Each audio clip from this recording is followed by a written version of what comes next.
Le sprinkler. Salut Mathieu. Salut Eric, comment ça va? Ça va bien toi? Ben oui, grosse semaine? Non. Non? Non, pas si Relax. pire. Ouais, donné un cours hier. Ok. Donné un cours à l'UQAM hier. Ah oui? Ah, Hein? c'est le fun ça. Tu Ouais. étais dans la classe de Sylvie Trudel. Sylvie Trudel à la Cool. maîtrise. C'était fun. On a joué au ballpoint game. OK. Hein? Fait une entrevue au début de la semaine. Je donne même pas de nom parce que ça fuck tout. Ah, puis là, l'ordre La fonctionne. séquence, ça marche pas, fait qu'on nomme pas de nom. Parce que tout ce qui compte, c'est aujourd'hui. Tout ce qui compte aujourd'hui, puis j'ai failli mettre une cravate aujourd'hui. J'étais à un poil de mettre une cravate. Puis ça, c'est once in a lifetime. Ça Final- arrive pas souvent. ça. Finalement, j'ai dit non. Je ferai pas ça. Puis sais-tu pourquoi j'ai failli mettre une cravate aujourd'hui? Non, pourquoi t'as failli mettre une cravate? Parce qu'on a un invité spécial aujourd'hui. Oui, c'est monsieur le président. C'est pour moi qui le dit. Hey, bienvenue Martin, comment ça va? Ça va bien, vous autres? Ça va super bien. Super bien, puis t'as mis ton branding aujourd'hui? Mais j'ai pas mis ma cravate. Non, mais t'as quand même assez fréquemment une cravate. Pour ceux qui te connaissent. Ben, non, c'était dress code. C'était Ok. c'était les clients qui le forçaient. Tu mets ton chapeau? J'étais pas forcé de mettre la cravate, mais je me dis, tant qu'à se dress up, là, je me mettais la cravate. Ouais. Puis ton chapeau est rendu où? Le chapeau, il est disparu. En fait, Non. c'est les différentes phases de ma vie. hein. Le chapeau, ça a été une phase de ma vie. La barbe, ça a été une phase de ma vie. T'as une barbe en passant. Elle est pas finie cette phase-là. un peu vrai. Ouais, c'est de la variation de barbe, mais mettons que j'avais une Je sais pas où grosse est-ce qu'on barbe s'en va. imposante qui faisait vrai, beaucoup oui, parler. oui, Ça, oui. Ah, Puis oui. je me rappelle encore quand je l'ai enlevé puis que les gens ont comme fait un genre de collectif sur les réseaux sociaux. C'est soulageant. Pour la communauté, pour les gens, pour mon entourage, j'imagine que oui. Fait que je devais faire peur puis personne n'osait me le dire ou me blesser ou ouais. D'entrée de jeu, on t'a présenté comme Monsieur le Président. Le président de quoi? D'Agile Montréal. Son chandail, non? T'as pas vu? Peux-tu nous parler un petit En peu plus, de... c'est marqué « Je suis président de la Gilles Montréal Ça, c'est dans le dos, right? Quand il va se retourner, please fait- call me Mr. President. ». En fait, faisons le tour de Faisons la le paix tour. des sujets qu'on prévoit aborder. Oui, on va parler de la Gilles Montréal, aussi bien. On est à Montréal. Ça vaut la peine d'en parler un petit peu. D'où ça vient? Ou ça vient d'où? D'un d'où? Ça vient des Indes. Il y a un Indien dans Des- mon jardin. En fait, j'habite à Longueuil, là, mais ça, faut pas le dire. À Longueuil, OK. Robert C. Martin va être chez toi bientôt. Tu vas être destitué de ton poste de président. Tu partiras à Gilles Longueuil, si tu veux. Uncle Bob va être à Longueuil dans pas long. Oui, He's- effectivement. 4 novembre, ça se he's faisait. gonna make Agile great again. Oh, il y a une petite référence politique ici. Il y a juste une léger touche. Petite touche. On parlait un peu de l'histoire, ça vient d'où? On parlait de qu'est-ce qui se passe aujourd'hui à Gilles Montréal. Et puis, qu'est-ce qui est prévu pour le futur? Est-ce qu'on va appeler ça autre chose? Mais là, c'est des spoilers, ça. On va- J'ai- Nous, on cherche des scoops ici. Oh my God. Ah ouais, on est une machine à scoop. OK. Ouais. Puis c'est pas obligé d'être un engagement formel. Tu sais, ça peut être ta vision à toi après OK, c'est pas un commitment. C'est pas... Non, OK, non, OK, non, OK. on s'attend pas à un roadmap précis avec, c'est ça, un des engagement. fois, Je suis on pas s'attend d'accord. à C'est ça. un commitment ferme. On a même des contrats signés avant ton départ. On l'a juste ici. En post-it, ouais. On va parler de ta conférence que tu as donnée l'année dernière à Agile Tour, la fin des Scrum Masters. Très, très clickbait comme titre. À voir si le contenu match le titre. Est-ce qu'un de vous l'avez vu? Non. Non. Non? Ah, Non. oh, OK. Habituellement, on se prépare avant avant de recevoir notre invité. Je suis allé voir ta présentation sur SlideShare. c'est juste des petits dessins. T'as des beaux barbeaux, hein? C'est une belle mosaïque de petits bonhommes à le mettre. Là, j'ai dit, c'est pas grave. Je vais aller lire le blog post qui est écrit sur le sujet. Jamais trouvé. Il n'y en a pas. J'ai dit, pas grave. Je vais aller voir le vidéo qu'ils ont fait pendant la session à Agile Tour. Il n'y en a pas. Ah, elle a été effacée, en fait. Il y en Elle avait était une? facile. Non, il n'y en avait pas. Ah, OK. Et ensuite, on va se lancer dans une autre conférence que tu as donnée il y a 2 ans, j'imagine? 2016. 2016. Attachez vos trucs, que c'est drôle. Lean en gros. C'est malade. T'es taquin. Lean, 3 petits points en gros. Puis c'est pas pareil comme le gros lean. Le Non. gros lean. Lean, en Effectivement. gros, c'est comme l'agilité, sauf. Puis on va voir c'est quoi. Qu'est-ce que tu veux dire par le sauf. Si on se sent courageux, l'agilité en politique. Ouf. Ça serait cool, hein? Ouais. Là, tu parles en politique ou dans les institutions gouvernementales? Ou On les se parle en politique. En hein. politique, Ça serait quoi, là. Une campagne, mettons? Moi, un parti agile ou une citoyenneté ou ce que l'agilité serait de mise. Ça Ok. ressemblerait à quoi? OK. Hâte de voir ça. Ben, si c'est trop lourd, on peut le commencer avec celui-là, si vous voulez, pour... Pendant qu'on est encore... le petit sparkle dans tes yeux dit « j'ai le goût de commencer par ça ». Fait que moi je non, mais suivrai ça là-dessus. peut être un build-up aussi. Moi, j'ai aucun problème avec finir avec les sujets croustillants. Je sais que on est encore très, très émotif suite aux élections qu'on vient de vivre. Là. Oui, c'était cette semaine. C'était cette semaine. Donc, As-tu gagné tes élections? on peut garder celui-là à la fin, sujet. puis qu'on va Le concept de gagner les élections est très, très flou en 2019. Vanessa, es-tu allé voter? Ah, ça, c'est ma fille. Bravo. Fière de toi. Bravo. Ouais. Ah oui, en plus, elle l'a dit pour qu'elle a voté. Bravo.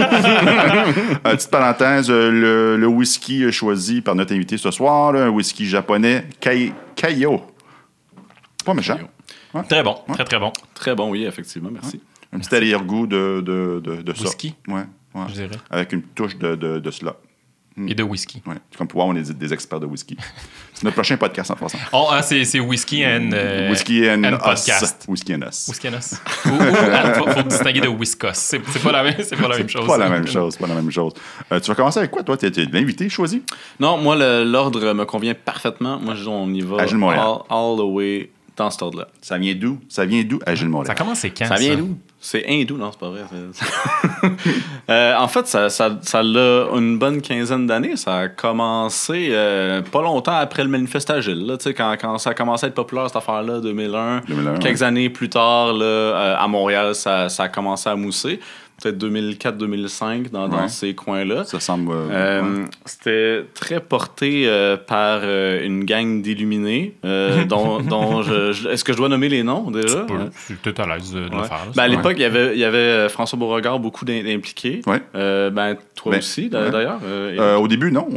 Moi, c'est juste les histoires que j'ai entendues de François puis de Vincent Tancé. OK. Et leur premier mensuel. OK, parce que je sais qu'il y avait 4 personnes. Oui, il n'était pas beaucoup, puis... Dont 3 organisateurs. En gros, c'était ça. On se fait-tu des genres de focus group sur cette affaire-là qu'on sait pas c'est quoi. Fait et puis ils se rencontraient à la salle des boiseries à l'UQAM. Petit look clergé. C'était là, en 2004, je sais pas si ça a commencé là, mais quand moi je suis arrivé, c'était là, puis c'était déjà rodé, routinier à cet endroit-là. Toi, t'es arrivé à quelle année? Mais dans les débuts, je pense que ça se faisait quand même à l'UQAM, mais je sais pas. l'UQAM était probablement une salle quelque part, parce qu'il y avait beaucoup... d'aide de Claude Bessner à l'époque aussi. Oui. Pour fournir des locaux, pour aider. Parce que, tu sais, c'est dans la recherche, puis l'UQAM qui a une chaire de recherche quand même assez investie, là. Donc, ça faisait partie de leur mandat aussi de supporter la recherche. Donc, l'agilité, ça en faisait partie. Puis ça, c'est ça. Ils ont commencé ça, ils faisaient des rencontres pour commencer à explorer ce sujet-là qui venait juste d'émerger, regarder les succès et échecs, qu'il n'y avait pas tant que ça non plus dans les newspapers. Puis c'était plus technique aussi, je pense, les sujets. Au début, c'était très dirigé par des pratiques puis ce genre de choses-là. C'est seulement plus tard, puis ils l'ont porté quand même longtemps. Ils avaient même créé un compte bancaire séparé pour Agile Montréal, qui était hébergé sous la bannière de Pixis à l'époque. Puis à un moment donné, ils ont voulu se délaisser de ça. Faut pas oublier que Agile Montréal, c'est un chapitre de l'Agile Alliance. Oui. Donc, c'est des différentes communautés à travers le monde. Puis, n'importe qui peut le dire, moi, c'est moi qui vais être porteur de Agile Montréal. Ça avait donné que ça s'était organisé comme ça pour Montréal. Chaque communauté a son histoire. Oui. Mais ça sera un autre podcast. Puis Agile Montréal, c'est un OBNL, il faut le mentionner. Oui, exactement. Ouais. Donc, quand ça a été fondé, c'était en 2011, un soir de février. Oh, oui, là, j'étais là. Fait que, explique que ta Porsche à la porte, je comprends pas. Un organisme non lucratif, exactement. Habilement dévié. Le sujet de l'agilité, la politique s'en vient. La police s'en vient, en fait. Donc, 2011, tranquillement pas vite. Ouais, le but, c'était que ça vole de ses propres ailes, de séparer les organisations aussi, parce qu'il y avait l'entreprise et la communauté à but non lucratif. Fait que c'est là que moi, je suis entré dans l'administration pour la première fois. Donc, c'était le premier CA, première assemblée générale de ça. Puis après ça, chaque année, je suis resté depuis ce temps-là. Je suis encore là aujourd'hui. Puis je sais pas si tu te rappelles. Moi, je me rappelle. En tout cas, je sais pas si tu te rappelles de l'événement, fort probablement, puisque c'est le moment où tu es rentré puis tu as commencé à participer à ça. Mais le lendemain matin, on s'est parlé puis tu étais un peu, je vais employer le terme, flabbergasté. Ils m'ont élu président. Je sais pas si tu te rappelles la conversation qu'on a eue. Là, voyons donc, parce que c'était porté par un peu des superstars. Je pense que c'était des gens qui, depuis 2004, dans la communauté à Montréal, étaient très présents, faisaient des conférences, des trucs comme ça. Puis... C'est une superstar aussi. C'est d'accord. On invite juste des superstars ici. Là. En 2011, je me rappelle que tu étais un peu... plus low profile. En 2011, peut-être un peu intimidé par le nouveau rôle. Ben, en fait, je n'étais pas connu dans ce temps-là. Moi, quand je me suis impliqué, c'était vraiment dans un élan d'arrêter les combats de bannières, d'éliminer la partialité ou l'influence des différentes entreprises agiles à Montréal. Puis je me suis dit, c'est pas vrai que la communauté agile de Montréal va être teintée par une organisation. Moi, c'était mon cheval de bataille. Je suis embarqué là-dessus, je suis allé là, puis c'est pour ça que je voulais m'impliquer. Puis, en fait, là, c'est plus par opportunisme que je suis devenu président, parce que, tu sais, on savait pas qui allait l'être. Puis, il y a comme eu un genre de petit silence, malaise, où personne ne savait qui voulait être président. Puis là, c'est comme l'élection d'un pape. Là. Ils ont écrit ça sur un petit papier, puis ils ont brûlé ça, puis la fumée blanche est sortie. C'est drôle parce que j'ai vécu la même chose. À un moment donné, ils cherchaient un vice-président. Il y avait une espèce de silence bizarre dans le restaurant. Puis j'ai fait... Ben, OK. ça veut dire quoi? Rien. OK, cool. Puis je me rappelle, on était 2. Puis après ça, on a fait un petit vote. Puis, il était 2 quand même. OK, il y a eu une course. Ben, il y avait une présidente qui s'était proposée. Ouais. Okay. Oui. Fait que ça entre nous deux, fait un vote. Puis c'est moi qui ai gagné. Puis là, mais tu sais, c'était du monde que je connaissais pas. Puis c'était spécial. C'est pour ça que... T'as de l'air sympathique. J'imagine que je dégage ça, ouais. Surtout à l'époque, j'avais pas ma grosse barbe aussi. Ce qui a aidé aussi, c'est les rumeurs que tu as parties sur l'autre personne. C'est une belle campagne quand même. Parce que c'était une course qui a duré. Ça n'a pas duré longtemps. La course a duré à peu près 15 minutes. Tout ça, c'est une blague en passant. Il n'y a pas eu de campagne. Puis c'est depuis ce temps-là que je suis dans ce rôle-là. Puis peut-être juste souligner puis pour t'avoir côtoyé, je pense que ça transpire encore à travers toi. Je pense que l'idée initiale, c'était de rendre cette OBNL-là, pardon. C'est dur à dire, hein? Oui, OBNL-là, très indépendante, très libérée des influences, ou en tout cas le plus possible. Je pense qu'encore aujourd'hui, à travers ton mandat, en tout cas pour te côtoyer un petit peu, je pense que t'en fais encore ton cheval de bataille, c'est encore quelque chose de super important. Absolument, puis pas juste dans l'administration en tant que telle, mais dans nos événements aussi. C'est quelque chose que... C'est pour ça que je me suis beaucoup impliqué dans l'Agile Tour puis dans l'organisation d'événements aussi, pour m'assurer que c'était propagé aussi dans nos activités, puis même les choses qui sont organisées à l'extérieur de l'administration en tant que telle, que c'est bien compris aussi, puis que c'est bien répété régulièrement. Oui, Agile Tour, c'est l'événement le plus connu d'Agile Montréal. Les autres événements que vous supportez? Tu sais, il y a eu une histoire d'amour et de séparation sur certains événements. Okay. Fait qu'il y en a des fois qu'on a supporté, puis à un moment donné, c'est reparti de ses propres ailes. Ouais. Mais dans les connus en ce moment, là, d'actualité aujourd'hui, t'as le Spark the Change. Yes. Mois de mai. Ouais, qui un 2 jours. Oui, 2 jours. Ça va être la 4e édition en 2020. Fait que ça va très bien. Le DevOps Days, cette année, c'est sa deuxième édition. Ça s'en vient bientôt. Oui, ça s'en vient très bientôt.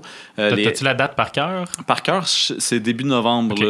C'est le 4 ou le 5. On va mettre le lien en bas, quelque part dans la description. Oui. Ouais. J'ai pas le calendrier par cœur, malheureusement. C'est correct, c'est correct. C'est ça, évidemment, t'as l'Agile Tour, qui est notre gros événement qui existait même avant que Agile Montréal soit officiellement une organisation. Ah oui. Un organisme à but non lucratif. Puis les Agile Open aussi, qui sont quand même assez vieux, dans le sens où ça en fait plusieurs qu'on fait, plusieurs éditions. Mais ça reste quand même notre plus 29 petit, novembre. Notre plus petit événement, pareil. Pardon? Notre plus petit événement, oui. qui est quand même très nécessaire et pertinent. Oui. Très intime, mais vraiment nécessaire à Montréal. Ouais. Je suis entièrement d'accord. Ouais. Donc, on disait la date, là, 29 novembre, pardon, pour Agile Open, puis le 28 pour Agile Tour. Oui, exactement. Puis Agile Tour est sold out, donc aussi bien d'aller à la Jalopin. J'espère que vous avez vos billets, parce que sinon, c'est ça. Puis, c'est ça. Sinon, on organise nos conférences mensuelles. Mais ça, c'est nos gros événements. C'est sûr qu'on fait des événements spéciaux, comme Bob Martin, qui vient justement...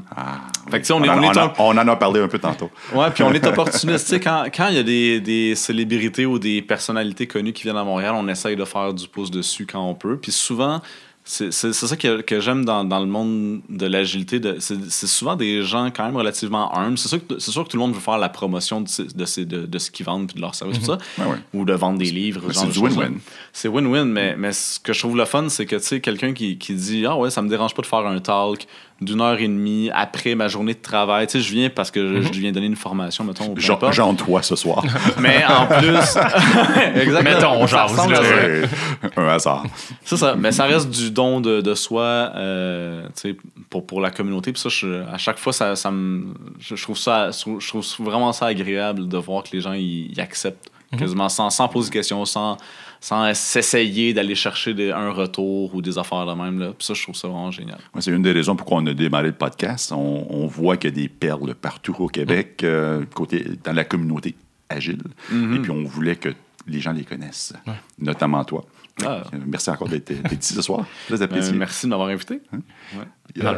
Excuse-moi, tu y allais ou... Vas-y, mon ami. En fait, je fais juste du pouce un peu sur ce que tu amenais comme point, Eric. C'est-à-dire, je pense que la communauté d'agilistes à Montréal est assez foisonnante. Là. C'est un peu une des idées de partir le podcast pour, comme disait Eric, pour en exposer de ces perles-là. Peux-tu nous parler un peu de l'état de la communauté? T'sais, Montréal, ça a l'air de quoi en termes d'agilité aujourd'hui, du point de vue? Non, finalement, ma question était meilleure que ça. Okay. Non, je vais t'inviter à garder quelques secondes, puis elle va arriver après. En fait, je t'ai dit, hein, c'est très relax. L'agilité, là, ça a juste explosé depuis que je suis dans l'administration. Dans le sens où, autant la communauté agile de Montréal, elle a juste grandi, puis elle n'a jamais arrêté. Autant, tu sais, on voyait aussi d'autres symptômes de ça dans l'Agile Tour en tant que tel, qu'on a juste essayé de répondre à la demande en grossissant à chaque année, puis c'était jamais suffisant non plus. Fait qu'encore aujourd'hui, c'est tout le temps ça. On fait juste grandir, puis tu sais, c'est quand est-ce que ça va se terminer, ça? Tu sais, ça, on le sait pas. Fait que ça se propage, c'est un mouvement, on peut le dire comme ça. Il y en a qui disent que c'est une mode. Moi, j'aime mieux dire que c'est une vague. Dans le sens où les gens vont s'agiliser. Puis après ça va être autre chose. Mais les gens vont être agiles. Puis, ou pas. Lean depuis la fin des années 1800. Absolument. Donc peut-être qu'à notre mort, agile va être encore un état d'esprit qui est considéré comme étant sérieux. Oui, absolument. On le sait pas. Ou pas. On ne sait pas. Puis, fait que c'est ça. Fait que aujourd'hui, la communauté, on approche des 3000 abonnés à notre newsletter. Quand même. Oui, on approche de là. On est proche de 2900, je pense. Fait que c'est quand même... Puis on a commencé, là, notre newsletter, on avait genre 350 personnes, 500 personnes abonnées, là. Même pas, là. Fait que ça a juste continué sans arrêt. Les Agile Tours, les premiers Agile Tours, c'était peut-être ça, 200-300 personnes. Oui. Avec des sur Sherbrooke, l'UQAM sur Sherbrooke. À l'UQAM sur Sherbrooke. Puis là, tu sais, cette année, c'est 1700 personnes. Puis là, ça plaît. Un peu, 1700, mais vendu, sold out quasiment 2 mois avant l'événement. Ouais. C'est à la mi-octobre. C'est la folie. C'est un mois. Ouais, c'est souvent ça à l'automne, là, ça explose. Là, on dirait que les gens, ils arrivent de vacances, puis là, ils s'en vont tout de suite acheter leur billet. Puis là, déjà, la liste d'attente, elle se remplit très vite. Elle peut-être même dépasser la centaine déjà aujourd'hui. Ah oui, déjà. Mais tu sais, des 100 personnes, 200 personnes sur la liste d'attente d'Agile Tour, ça fait juste dire, tu sais, ça, c'est les gens qui ont pris la peine d'aller se mettre sur la liste d'attente. Versus les gens qui ont juste abandonné. Puis après ça, tu as tous les gens qui essayent de trouver des billets puis de toute manière que c'est là qu'on commence, nous, à recevoir des courriels. Hey, Eric, t'as sûrement des contacts? J'ai des contacts, mais Martin, il est zéro négociable. Zéro. On se rappelle que c'est l'espèce de incorruptible. Là. C'est ça le tag qu'il a pris. Sauf la Porsche à l'entrée. Puis au début, je m'en rappelle, j'ai souvent eu à être confronté à ce genre de choses-là. Martin, on se connaît. Moi, le premier. T'as-tu un bien pour moi? Non. Ou même des compagnies, des partenaires. Tu sais, je suis partenaire, puis comment ça que j'ai pas des billets de plus? J'en ai besoin de billets de plus? Non. J'en ai pas. S'il y en a plus, il y en a plus. Exact. Il y a un nombre maximum de personnes qui rentrent dans l'événement, puis c'est pour ça qu'on appelle ça sold out. Mais c'est le moment du scoop, là. Tant. Allez-vous ouvrir des nouveaux billets? Oh, ben, peut-être. Oh! Il reste, On a eu un reste peut-être. flou, là. En fait, c'est ça qui est la beauté de la Gilles Montréal, c'est que de plus en plus, l'administration s'est détachée de l'organisation des événements. Oui, Donc à Gilles Tour, aujourd'hui, puis ça, on est fiers de le dire, c'est organisé entièrement par une team de bénévoles. OK? On parle de... Ça, c'est important de le dire et de le redire. Ouais. Hein, avant de chialer ou faire quoi que ce soit par rapport à l'Agilto ou autre événement, ou même ton rôle comme président, C'est tout bénévole. c'est tout bénévole. Ils ont tous des jobs à temps plein. Je sais que Solène, qui est l'organisatrice en chef de l'Agilto, elle est Scrum Master, temps plein, Desjardins, pas facile. Fait que, Exactement. Puis, respect. Fait que petit message aux participants, quand vous croisez un bénévole, là, Dites merci. dites-lui donc merci, puis serrez-lui la main, une petite tape dans le dos, ça peut faire du bien. Là. Ouais. merci de le rappeler. Puis, c'est ça, c'est quand même pas petit. Là. C'est un événement de cette envergure-là au Palais des Congrès, 1700 personnes. C'est des bouches à nourrir, c'est du contenu à fournir, c'est des sourires à générer. Donc, Attends un peu, t'as-tu des sourires à générer? C'est beau, hein? C'est dommage beau, ça. Ça devient le titre de l'épisode. Hein? Les Des sourires à générer. Agile Montréal. Agile Montréal génère des sourires. Générateur, ouais. on change ton titre maintenant, t'es générateur de sourires. C'est vachement plus cool. J'aime mieux. Ça, c'est la section future d'Agile Montréal. Ouais, on m'avait déjà baptisé VP Plaisir dans une des organisations. Je veux pas de savoir Gilles Ça peut être ça peut être mal interprété, ça. Je veux pas savoir Les RH peuvent s'en mêler dans du là, je sais pas. Mais tout ça pour dire, quand même une trentaine de bénévoles juste pour organiser cet événement-là. Fourette. Puis pendant longtemps, là. Puis ça, on parle de C'est l'organisation, on parle pas de la journée. On parle pas des bénévoles du jour J. Oui, le parce jour que là, J, on c'est en même embauche, plus. parce que là, on en embauche en au moins une quarantaine de plus. Embauché bénévolement. Là, Embauché ouais. à $0. Ouais, c'est ça. Quand j'étais là, on était quoi, 5-6 pour organiser l'Agilto? Ouais. Non, c'était tout petit à ce moment-là. Là. Ben, en fait, quand on a commencé, Ouais. c'était l'administration de la Gilles Montréal qui l'organisait carrément au complet. Ouais. Tu sais, fait qu'on est passé d'un modèle où c'était l'administration d'Agile Montréal qui organisait Agile Tour à maintenant on a entièrement délégué ça à une team de bénévoles engagés, vraiment là, sont très très très motivés, puis tu sais c'est un appel à la communauté, des gens qui font comme « Ah oui, je veux participer à ce projet-là Ouais. ». Ils le font de A à Z, puis c'est pas un petit projet, c'est aussi gros que organiser un mariage. Je sais pas si il y en a même qui plus ont vécu plus ces gros. projets de mariage-là. J'ai organisé un mariage, un divorce, j'ai fait la totale. Ouais, ben voilà. Fait que on sait qu'est-ce que ça représente comme travail. Ma fille qui part d'aller. Puis l'organisation du divorce, Puis Bon, ça c'est un prend- party. Hein, C'est un peu. C'est ça nous tient quand même occupés les soirs, les fins de semaine. C'est du temps qu'on consacre à ça. Puis ça dure longtemps. Fait que tu sais, évidemment, c'est des bénévoles. Puis on comprend qu'il y en a que des fois, il peut y avoir un événement dans leur vie. Il faut qu'ils se retirent de ça. Ça arrive. Ça arrive.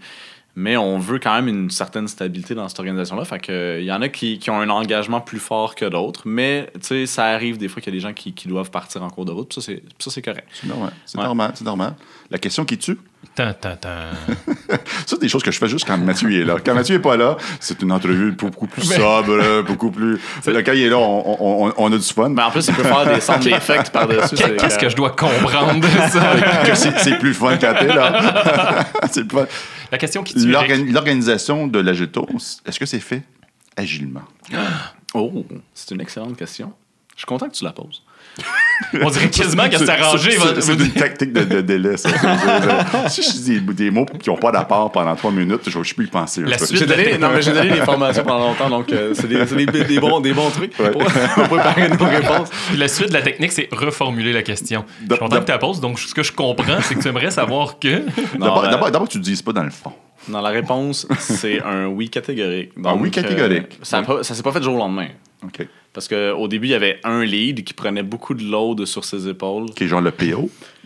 Qui était genre le PO, mais Ouais. tu sais, qui prenait beaucoup de balles aussi, tu sais, que quand les gens faisaient pas la job, c'est lui qui la faisait. Il y avait comme ce déséquilibre-là dans le partage du travail, de par le fait que c'était des bénévoles aussi. Ouais. Donc, ça a commencé avec ce modèle-là, puis tranquillement, on l'a raffiné, puis on l'a amélioré au fil des années, puis on l'a scale. On a essayé de s'inspirer justement d'agilité. On n'a jamais voulu y aller dans du command and control. On n'a jamais voulu avec toi, tu vas faire ça. On n'a jamais été dans le directif.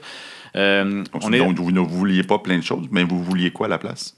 On voulait un peu plus de tu fais ce que tu as envie de faire, puis on rend visible le travail. À la base, ça, c'était là quand même jour 1. Là, ça, c'était pas mal de facto, mais le travail qui était pas le fun, qu'il faut faire pareil. Il faut quand même le faire à la fin de la journée. Ouais. C'était plus là que ça faisait mal, puis aussi le fait qu'il y avait beaucoup de travail pour pas beaucoup de personnes. Ouais. Fait que là, on a commencé à scaler, à faire des sous-équipes, à faire des kick-offs avec dans quelle équipe tu veux être, chaque équipe avec un product owner, mais il n'y a pas de Scrum Master. Fait que le PO fait un peu le Scrum Master.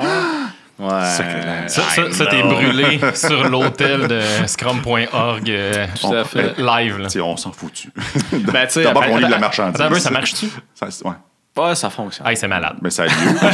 En tout cas, l'année passée, c'était merveilleux. Ouais. Hein, on avait tout. Là. Nous, on a un kiosque. Puis des petits détails quand on n'a pas ce petit détail-là, mais on ne veut pas dire qu'on panique, là, mais c'est pas facile. On a une partenaire qui panique. On a une journée. On va le dire comme ça. On n'a pas de nom. Mais tu sais, on a une journée pour faire notre show.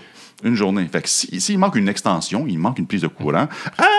La première fois qu'on était exposant pour l'Agile Tour, c'était à l'UQAM. C'était dans une espèce de coin, puis il n'y avait pas de prise de courant nulle part. Fait que là, par contre, ça a été corrigé. Mais l'année passée, là, tac, tac, tac, là, comme une horloge. Puis à un moment donné, il y a quelqu'un qui est venu voir, je me souviens pas qui, il est venu voir et dit qu'est-ce qui ne fonctionne pas, comment on peut t'aider? Puis j'ai dit tout marche. J'ai rien à dire.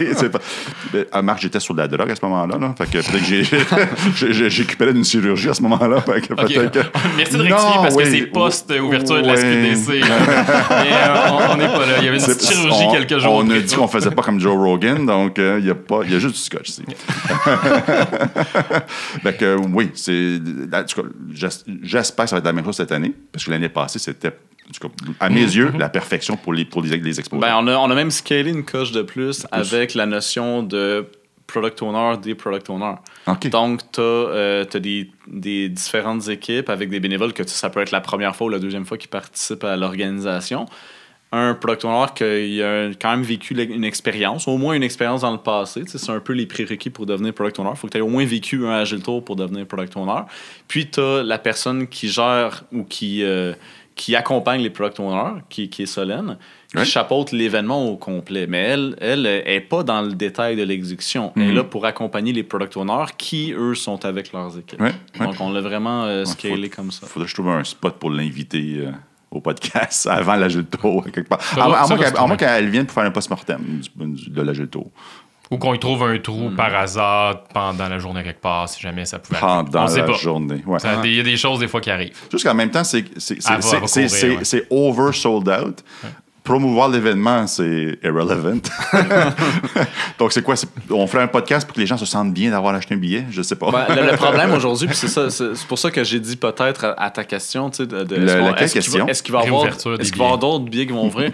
Parce que le problème, c'est qu'on plafonne. Tu sais, puis l'espace qu'on a au Palais des Congrès, c'est quand même le Palais des Congrès de Montréal. Là. C'est pas la salle chez Roger. Là. Non, c'est ça. C'est une méga grosse salle. Plus grand que Palais. Ça, c'est Agile Open. Parce que plus grand que Palais, t'as le Centre Bell puis t'as le Stade olympique. Hey man, la journée où vous faites un Agile Tour au Centre Bell, moi, je pense que je suis combustion spontanée. Non, Stade olympique, c'est bien trop cool. Come on. Bon, mais mode un peu Woodstock. Ça serait pas le Stade olympique moi, je veux des toilettes assez pour tout le monde. Une thématique Expo de Montréal, ça capotait. C'est malade. Ouais, mais tout ça pour dire que là, on est en train de grossir à l'intérieur du palais. Il faut s'y prendre très d'avance avec le palais parce que le palais, c'est convoité longtemps d'avance. Puis, juste de trouver l'espace sur un plancher puis d'essayer de configurer ça pour, mettons, grossir à 1800-2000, c'est difficile. Puis, on a frappé aussi notre mur quand on a visé les 1500. Là, on a frappé un mur solide parce que grossir la quantité de personnes vient avec son lot de défis. Là. Un exemple? Un exemple, juste le trafic des gens, mettons, dans un escalier roulant, là, à l'heure de pause pour aller à la salle de bain. Ou le line-up des sandwichs, ou l'accueil le matin, ou même, comment je pourrais dire ça, au niveau installation, audiovisuel, il y a des prix qui augmentent aussi proportionnellement à l'ambition qu'on veut. Change de bracket à un moment donné, j'imagine. Change de bracket, fait qu'il y a des surprises par rapport à ça. Fait que c'est pour ça qu'on a appris ça de notre leçon à ce moment-là, puis que là, cette année, on a changé de place au palais, mais on visait le même nombre de participants. Puis c'est pas le même endroit que l'année passée? C'est pas le même endroit. Puis puis je pense qu'avec l'espace qu'on avait, on aurait pu grossir, on aurait pu ouvrir plus de billets, puis c'est peut-être encore possible. J'ai entendu peut-être tantôt. Mais ouais, exact. Sauf que on a des témoins. Sauf que ce qu'on a pu observer dans le programme, c'est qu'il offre plus de contenu cette année. Puis il va y avoir aussi beaucoup plus de choses le fun à faire pendant la journée qui demandent aussi de l'espace. Mais ça, je vous laisse la surprise. Venez voir. Puis... On a eu un mini scoop. Le gros scoop, il n'est pas émergé. Il y a une piscine à balles. On va pouvoir sauter dans une piscine à balles. La question qui tue, c'est à mon tour. Oui, Est-ce que vous deux, vous avez vos billets pour le Gilles Tour? Oui. OK. Moi, j'achète un billet la minute que ça devient disponible.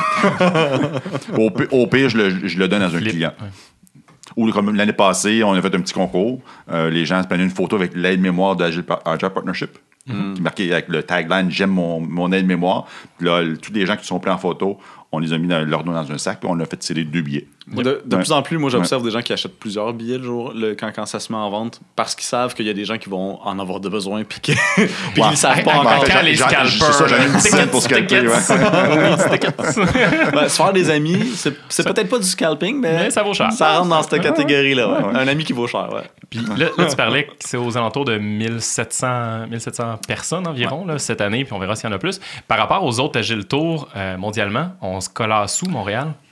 Ça fait longtemps qu'on clenche tout le monde. C'est ce qu'on disait au premier podcast. Ça se compare même pas aux autres Agile Tour. Parce que les autres... C'est plus gros que Agile World au Vietnam. Bien sûr, absolument. Pour ceux qui ont la référence. C'est facile à battre. On était 12, je pense. C'était juste des conférenciers. Donc, c'est le plus gros au monde. C'est parce que les événements ont tendance à scaler à un certain moment donné autour de 500, 600 gros max. OK? Ça, c'est partout à travers le monde, peu importe le type d'événement. Ça veut dire quoi? Ça veut dire que si tu grossis plus que ça, tu tombes dans une autre catégorie d'événements qui s'appelle des congrès. Où tu commences à regarder des événements, des événements sur plusieurs journées, tu sais, des choses qui vont s'étaler dans le temps, puis que là, c'est vraiment, vraiment plus de personnes. Je me sens mal à l'aise. Agile, un congrès agile. Le congrès agile. Mais en fait, c'est quasiment ça déjà fait le CAG, congrès agile. On se le dit pas, mais c'est quasiment déjà. Mais ça fait réunion de comptables agréés. Tu sais pas? Il y a des gens J'ai rien contre les comptables. J'adore ma comptable. Margot, merci beaucoup pour ton aide. D'ailleurs, ça n'existe plus, le comptable agréé. Ça existe même plus, mais voilà, c'est à quel point que je connais ça. Mais il y a beaucoup de gens qui s'ennuient de l'époque où on était moins nombreux à l'Agile Tour. C'est sûr que Agile Open est là pour ça. Agile Open est là pour ça. Puis, tu sais, ça a commencé les week-ends, les Agile Tours. Oui, c'était vraiment les vrais passionnés, là, les vrais agilistes, là, ceux qui consacraient leur journée de week-end avec leur famille, puis disaient, moi, je m'en vais au Agile Tour. Je suis pas là samedi, j'ai un congrès. C'est ma journée par année. Oublie ça, là, c'est mon samedi. Oui, j'avais oublié ça le samedi. Fait que c'est sûr que ça amène une diversité du public. Là, au début, c'était les hardcore agilistes. Maintenant, il peut y avoir des gens qui sont très débutants dans l'agilité. Il y a beaucoup de curieux. Il y a beaucoup de gens, c'est quoi cette affaire-là? Il y a des gens, ils vont parce que l'employeur a acheté 20 billets, puis ils ont fait tirer le billet, puis ça donne que c'est Bob qui a gagné le billet. C'est le même Bob que dans la rencontre avec Joseph, right? Oui. OK. Oui. Pour ceux qui suivent le podcast, c'est un inside. Moi, je te comprenais pas. Je vais le comprendre. C'est un personnage récurrent, Bob. Il revient, là. C'est bien. Oui, c'est bien. Bob, il est bien. En fait, ce que je veux dire, c'est que c'est une bonne chose. Qu'est-ce que je dis? C'est une bonne chose que la variété de public, les curieux, les plus experts. La taille de l'événement. C'est que ça l'amène même des nouvelles industries. C'est ça que je veux dire. Donc, ça injecte de nouvelles idées aussi. Parce que tu avais les passionnés. Après ça, tu avais le domaine des TI. Puis là, aujourd'hui, tu as toujours des nouveaux qui sont introduits à l'agilité, mais il y en a que c'est carrément dans leur valeur d'entreprise. Puis c'est une valeur, l'agilité, qui n'est pas réservée à un domaine d'application précis. Donc là, aujourd'hui, on voit des nouvelles vagues d'agilistes qui proviennent d'autres industries communauté qui s'inspire de ces mouvements-là qui sont mis en place par les TI. Donc, ouais, exactement, les RH.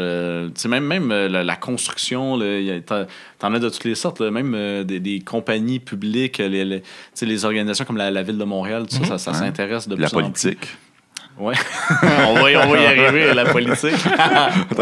on va le mettre ici, finalement. Tu sais, un backlog, ça se réorganise. C'est ça qu'il y a de beau avec un backlog. Moi, je vais surtout j'ai hâte d'aborder le sujet de la fin des Scrum Masters, mais bon. Étire-les d'abord, étire-les faits. On peut passer tout de suite au futur. Je sais pas, qu'est-ce que ça dit dans le temps? C'est pas important. On a jusqu'à demain. Ouais. Donc, ouais, le futur, qu'est-ce qui va se passer? Tantôt, tu t'es autoproclamé maître du plaisir, c'est ça? Du plaisir? Non, ça, c'est un autre inside à ceux qui écoutent votre podcast. Vous connaissez pas l'inside, mais ceux qui vont l'écouter, ils vont connaître l'inside. Ceux qui sont dans ton entourage. Ouais, absolument. Fait que non, le futur d'Agile Montréal, nous, de plus en plus, c'est ça, on veut administrer. Donc, on veut devenir décisionnel, on veut se reculer de l'exécution, on s'est outillé en conséquence de ça, donc on a embauché quelqu'un qui nous aide dans la coordination, dans le... Vous avez des employés les maintenant? Opérations. C'est pas une permanente, c'est une consultante. OK. Ouais. Puis, donc, c'est ça. Donc, elle fait tout le travail de sa organisation, mise à jour site web, même que là, maintenant, elle commence même à s'impliquer dans les événements pour aider. Donc, elle va s'impliquer dans l'Agile Tour. Qu'est-ce que je peux faire? Il y a toutes ces choses à communiquer, tout ça. Donc, ça, c'est la nouveauté. Donc, l'idée, c'est de créer cette autonomie-là par quelqu'un qui gère les opérations pour que l'administration puisse administrer. Ça veut dire quoi? Ça veut dire prendre des décisions, dire oui ou non, trouver où est-ce qu'on investit. Après ça, l'exécuter, ça peut être autant notre coordonnatrice, directrice qui le fait, ou on peut faire un appel à la communauté qui a envie de porter ce projet-là. Donc, dans le futur, c'est vraiment ça. Là. C'est comment amener plus de projets à la communauté, ou que la communauté pourrait proposer des projets que nous, on pourrait financer.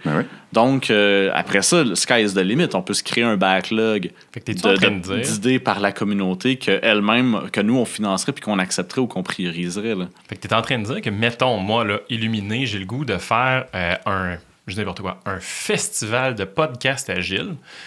Je dis n'importe quoi, c'est improvisation. Je peux aller voir la gang d'Agile Montréal et leur dire: hey, embarquez-vous avec moi, on va faire un festival 3 jours où le monde couche dans une école puis on fait des podcasts qu'on diffuse live à la communauté. Un bed-in d'Agile podcast financé par Agile Montréal. Exactement. Je sais pas, je m'en vais où avec mes skis, mais mettons je monte un projet qui fait du sens. Ça peut être un book club Agile, ça peut être des soirées cinéma Agile, ça peut être faire le tour des écoles Agile, puis...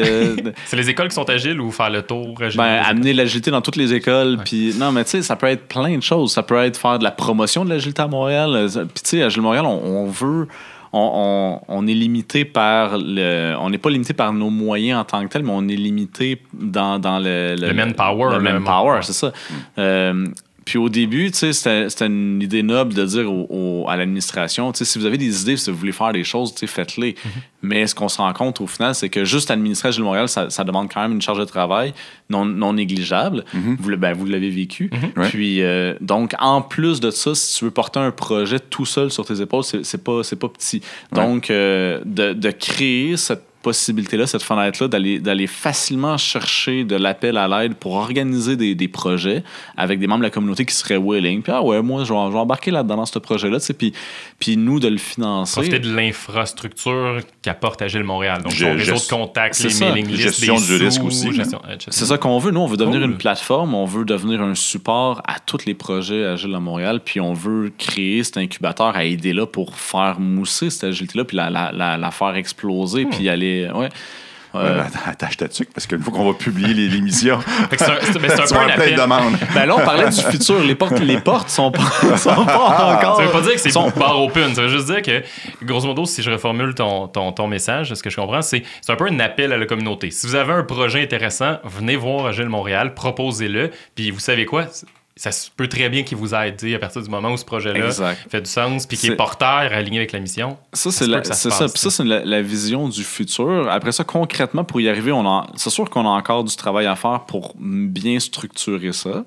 Mais il faut le vivre, tu sais. Puis on avait même on a déjà fait des tentatives par rapport à ça. On a déjà créé un backlog de communauté, on l'avait publié, on a dit on va voir quel genre de choses qui vont sortir de ça. Puis fait qu'on avait un genre de draft de backlog. Qu'est-ce qu'il y avait là-dedans? Mon Dieu, faudrait qu'on le sorte. Okay. Faudrait qu'on le sorte. Ça sonne comme un Trello à quelque part. Ouais, exact. fait tu sais, le potentiel, il est là. Mais probablement qu'on n'a pas mis assez d'énergie là-dessus. Fait qu'il faut vraiment bien préparer ce projet-là pour le mettre en branle. Ça, c'est une des choses qu'on veut développer. Sinon, juste être présent puis avoir de la visibilité à travers Montréal, puis dire l'agilité, ça existe. Il y a un travail de promotion qu'on aimerait faire plus fort que ce qu'on fait aujourd'hui. Après ça, tout ce qui est membership. Dans le sens, être membre de la communauté, là, on aimerait ça que tu en aies encore plus pour toi. Fait que ce soit un rendez-vous, quasiment un incontournable. Moi, là, pour l'agilité, mon passage obligé, c'est par Agile Montréal. Il y a tout ce que j'ai de besoin là. Donc ça aussi, ça fait partie de la vision. Pour vraiment qu'on devienne une source de support incontournable. Cool. Fantastique. Malade. Je pense, tu le définis comme étant le futur d'Agile Montréal, mais je le vois comme étant le présent. C'est drôle parce que nous, on a démarré Spark the Change, puis c'est à cause de votre aide que ça s'est vraiment concrétisé. Ça, c'est pas dans le futur, c'est dans le passé. C'est dans le présent. Oui, on peut le voir comme des expériences au modèle. Dans le sens où, tu sais, on se fait approcher encore aujourd'hui. C'est sûr que les gens peuvent nous écrire, puis, hey, on peut-tu faire ça? Ça existe. Ça n'exclut pas ça. Là, mais c'est pas un modèle officiel. Il n'y a pas une recette formelle. C'est pas avec un cadre. Exposé, c'est pas rodé. Là. C'est pas rodé, exactement. Puis j'ai hâte à la journée où est-ce que, tu sais, il va en avoir plusieurs projets, puis il va falloir qu'on choisisse. Puis on n'est pas là. Là, on y va parce que il y a de la place, puis quelqu'un qui est motivé à faire quelque chose, crime, c'est cool. Mais quand il va y avoir plein de demandes, plein d'idées, plein de projets, c'est là que moi, j'ai cette vision-là. Puis là, c'est juste ma vision à moi. J'en ai pas parlé aux administrateurs t'es quand même le président. avant de vous communiquer ça. Mais moi, c'est ça que je vois, en tout cas. Cool. Nice. Il y a un bel avenir pour Montréal dans ce cas-là. J'espère, ouais. Puis même, on va aller encore plus loin que ça, connecter les différentes communautés. Ça aussi, c'est quelque chose que je pense qui serait bénéfique éventuellement. Dans quel sens? Dans l'entraide, dans qu'est-ce qui s'est fait dans d'autres communautés qu'on peut leverager. Puis juste le partage de connaissances dans le sens où, on l'a fait pour l'Agile Tour, par exemple. Là, quelqu'un qui veut démarrer un Agile Tour en Suisse, admettons. Ben là, on l'a vécu. Là, il nous a approché. Hey, Agile Tour, est-ce que je peux prendre votre pas votre plateforme, mais votre expérience, vos documents, tout ça, pour m'aider à me partir. De la même manière que nous, quand on a démarré Agile Montréal, on a demandé l'aide d'Agile Québec. Pour se démarrer. Donc, tu sais, l'entraide comme ça, je pense que, tu sais, oui, ça aide pour le démarrer, mais je pense que ça devrait être constant. On devrait toujours être en train de s'aider comme ça. Surtout entre voisins. Je dis pas aller aider toutes les communautés à travers le monde, mais au moins les voisines, les communautés voisines, tu sais, c'est du bon voisinage. Là. Les autres communautés à Montréal, ça serait qui? En fait, il existe déjà des communautés à Montréal qui ne s'appellent pas Agile Montréal, mais tu sais, qui, d'une certaine manière, vont promouvoir certaines choses. C'est comme, admettons, des Lean Startup. Tu as des communautés Lean Startup. Tu as du sprint Design. Fait qu'il y a plein de petites communautés comme ça qui existent à Montréal.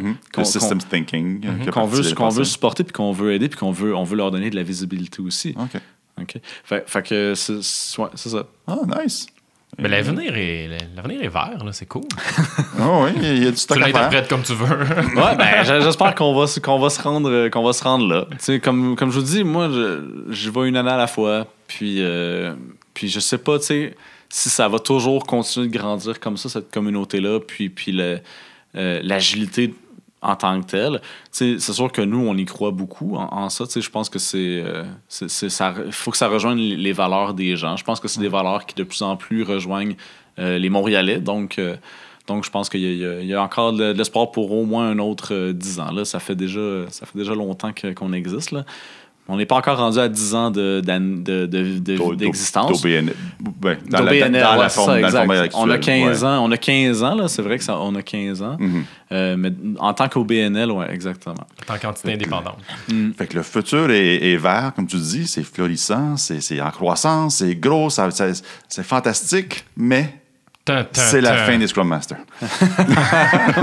mais déjà, quoi? L'agilité sans Scrum Master, je comprends plus. Là. C'est la même chose, non? Je joue encore les pas. Là. Mais passons au prochain sujet, justement. La fin des Scrum Masters, de la conférence que tu as donnée, j'ai regardé rapidement dans la salle, c'était plein à craquer. Donc, il y a eu un engouement à comprendre de quoi il parle. Pourquoi il dit ça? Ouais. Est-ce que je vais perdre ma job? Est-ce que je vais perdre ma job? Hey, Ou c'est juste des Scrum Masters dans la salle? J'ai juste de me certifier. Là, j'ai fait les 2 jours. Avec là. leur CV dans les mains. Il y en avait beaucoup des Scrum Masters dans la salle. Je peux être PO aussi. C'est-tu la fin des PO aussi? Non.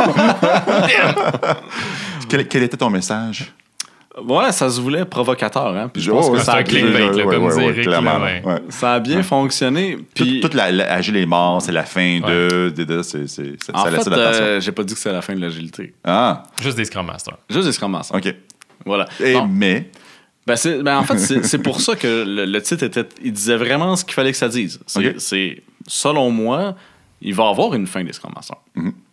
Puis j'y crois fermement, j'y crois sincèrement. Puis en fait, ma conférence, il faut voir les petites images, les petites animations que j'ai faites. Là, Merci, Martin.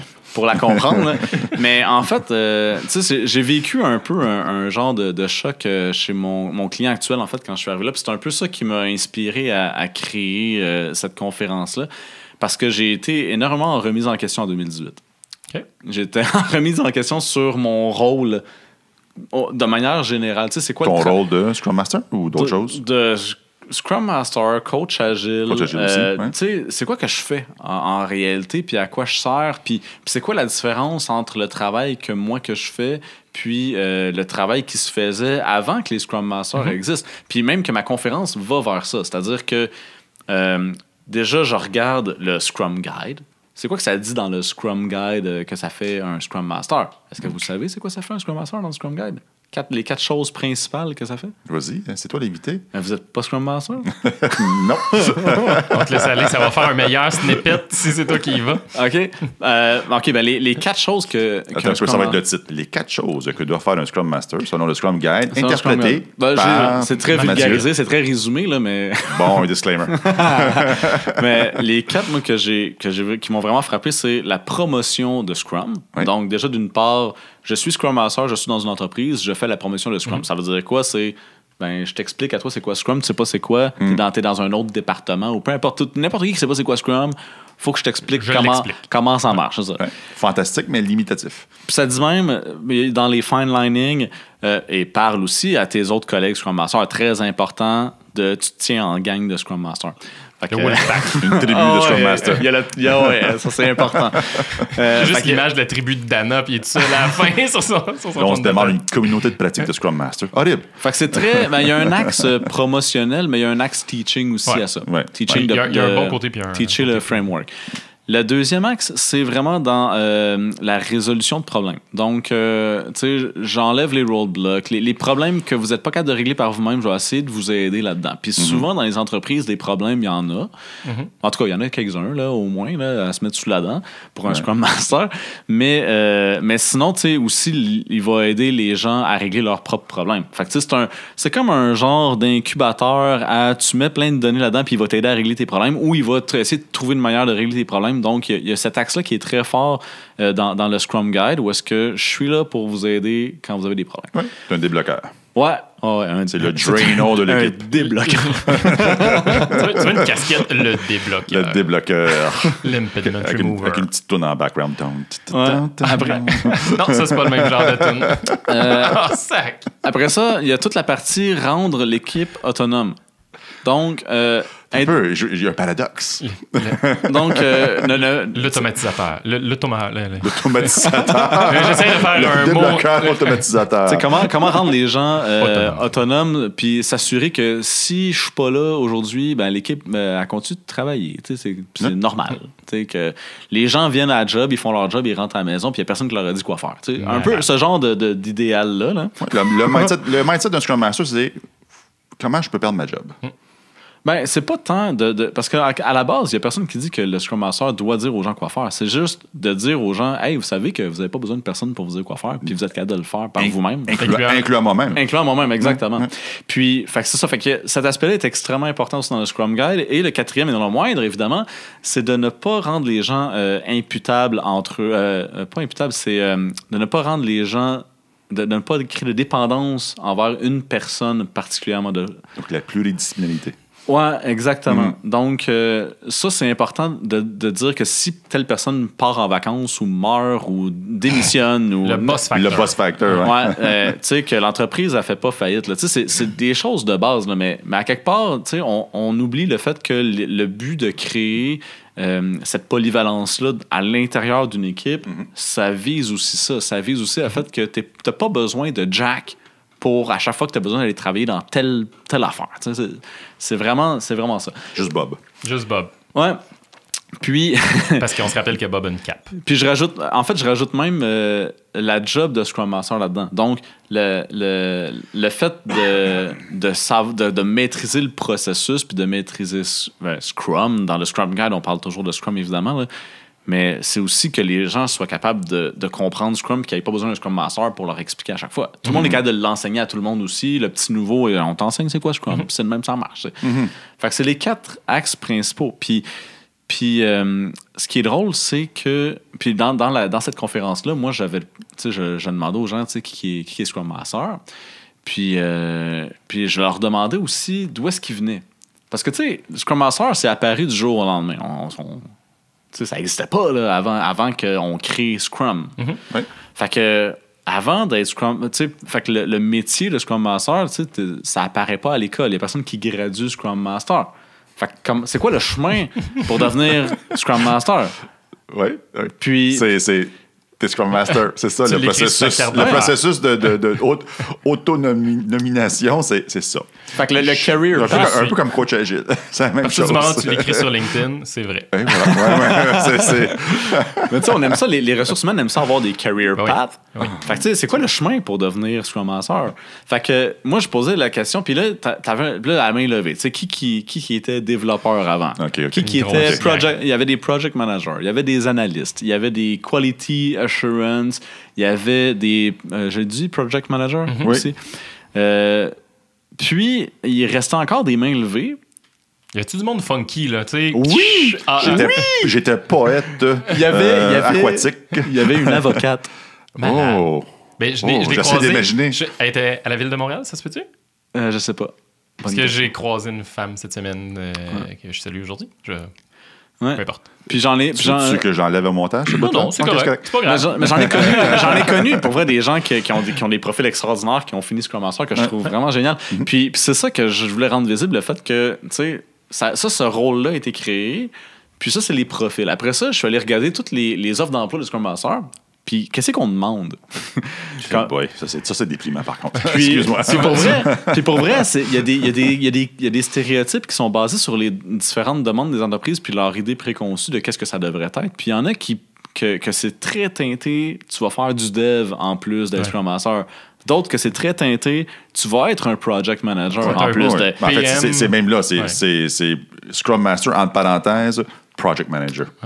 Ou project manager, entre parenthèses, Scrum Master. Oui, c'est la touche est encore plus grande. Exact. Puis, la chose qui ressortait spécifiquement, que j'ai vraiment sorti du lot pour rendre visible, c'est tous les aspects de manière d'être, tu sais, je m'attends à ce que tu sois capable de gérer du changement, que tu saches comment parler aux gens, que tu aies des soft skills incroyables. Puis, aussi un autre aspect très intéressant, d'amener l'agilité. Que là, tu sais, j'avais lu le Scrum Guide, il parlait pas d'agilité là-dedans. On parlait de diffuser et de promouvoir Scrum, pas l'agilité. Exact. Mais dans les offres d'emploi, c'est l'agilité. Les gens, ils veulent des Scrum Masters pour amener de l'agilité dans les entreprises. Mm-hmm. Puis là, c'était comme, c'est intéressant, ça. C'était pas dans le Scrum Guide, là. Puis là, après ça, tu sais, on réalise qu'au final, tu regardes les offres d'emploi ou les demandes, puis les gens, ils veulent des licornes, là. Ils veulent la personne qui sait jongler sur une patte en se touchant le nez, là. Tu sais, c'est vraiment ça. Mm-hmm. Puis là, après ça, je me dis, OK, c'est intéressant, ça, c'est ce que les gens veulent, puis c'est pas pareil nulle part. Il n'y a aucune entreprise qui a la même vision de qu'est-ce que ça devrait faire un Scrum Master ou d'où ça devrait venir. Mais pour tous les autres rôles, ou presque, dans l'entreprise, c'est très clair. Tu sais, quand tu demandes un actuaire, un comptable ou un avocat, ouais, ça, c'est on a la conception très claire. Exactement. Scrum Master, c'est là que tu te rends compte que le classique, c'est que quand tu veux embaucher un Scrum Master dans une entreprise, c'est quoi le processus? C'est tu passes par les RH, puis les RH disent mais c'est quoi cette affaire-là? Puis c'est un nouveau profil, c'est quelque chose de nouveau qui sort de l'ordinaire, qu'on n'a aucune idée de concrètement, c'est supposé faire quoi? En fait, les RH vont dire, es-tu certifié? Ouais. Tu es certifié? You're in. Ouais, exact. Ouais, malheureusement. Mais bon. Fait que là, c'est là que que je me suis posé la question qui tue.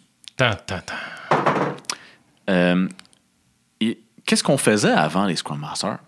Hey, ça devait être le chaos, mon gars. Là. Il n'y avait pas d'impediment remover, personne qui faisait la promotion de Scrum, personne qui faisait en sorte qu'on n'avait pas un boss factor. Hey, ça devait être fourette. Ben, c'était fourette. Désolé. Le chaos total. Ben, en fait, regarde l'historique du développement logiciel. J'allais plus large. Bordel. J'allais, mettons, dans un bureau de comptable. Tu sais, un mercredi après-midi dans un bureau de comptable, là, avant qu'il y ait des Scrum Masters, ça va être débile. Ah, OK. Ça, je peux pas me prononcer, par contre. Mais là, c'est là que je vais vous poser la question à vous. En fait, tu sais, je lui posé la question de l'histoire. Qui faisait cette job-là avant les Scrum Masters? Personne.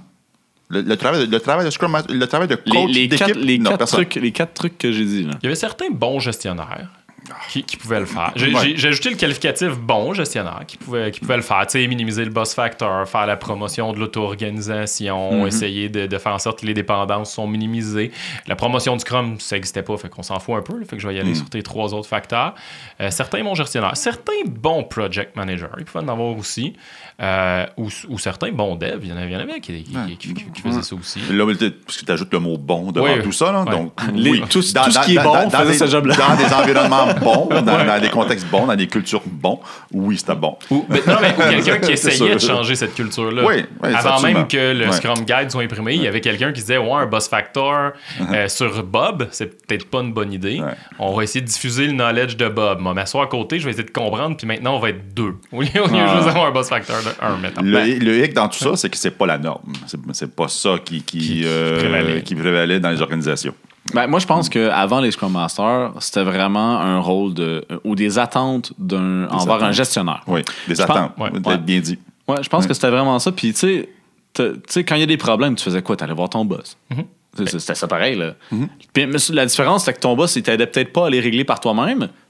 Souvent, il les réglait puis il te donnait la solution. Tiens, moi, je suis le boss puis je te donne la solution. Mais ça restait les attentes de régler les problèmes.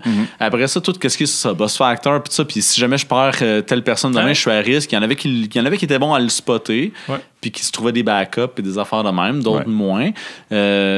La promotion de Scrum, il le faisait pas, mais il promouvoyait ça se dit c'est acceptable ce soir. On l'accepte ce soir?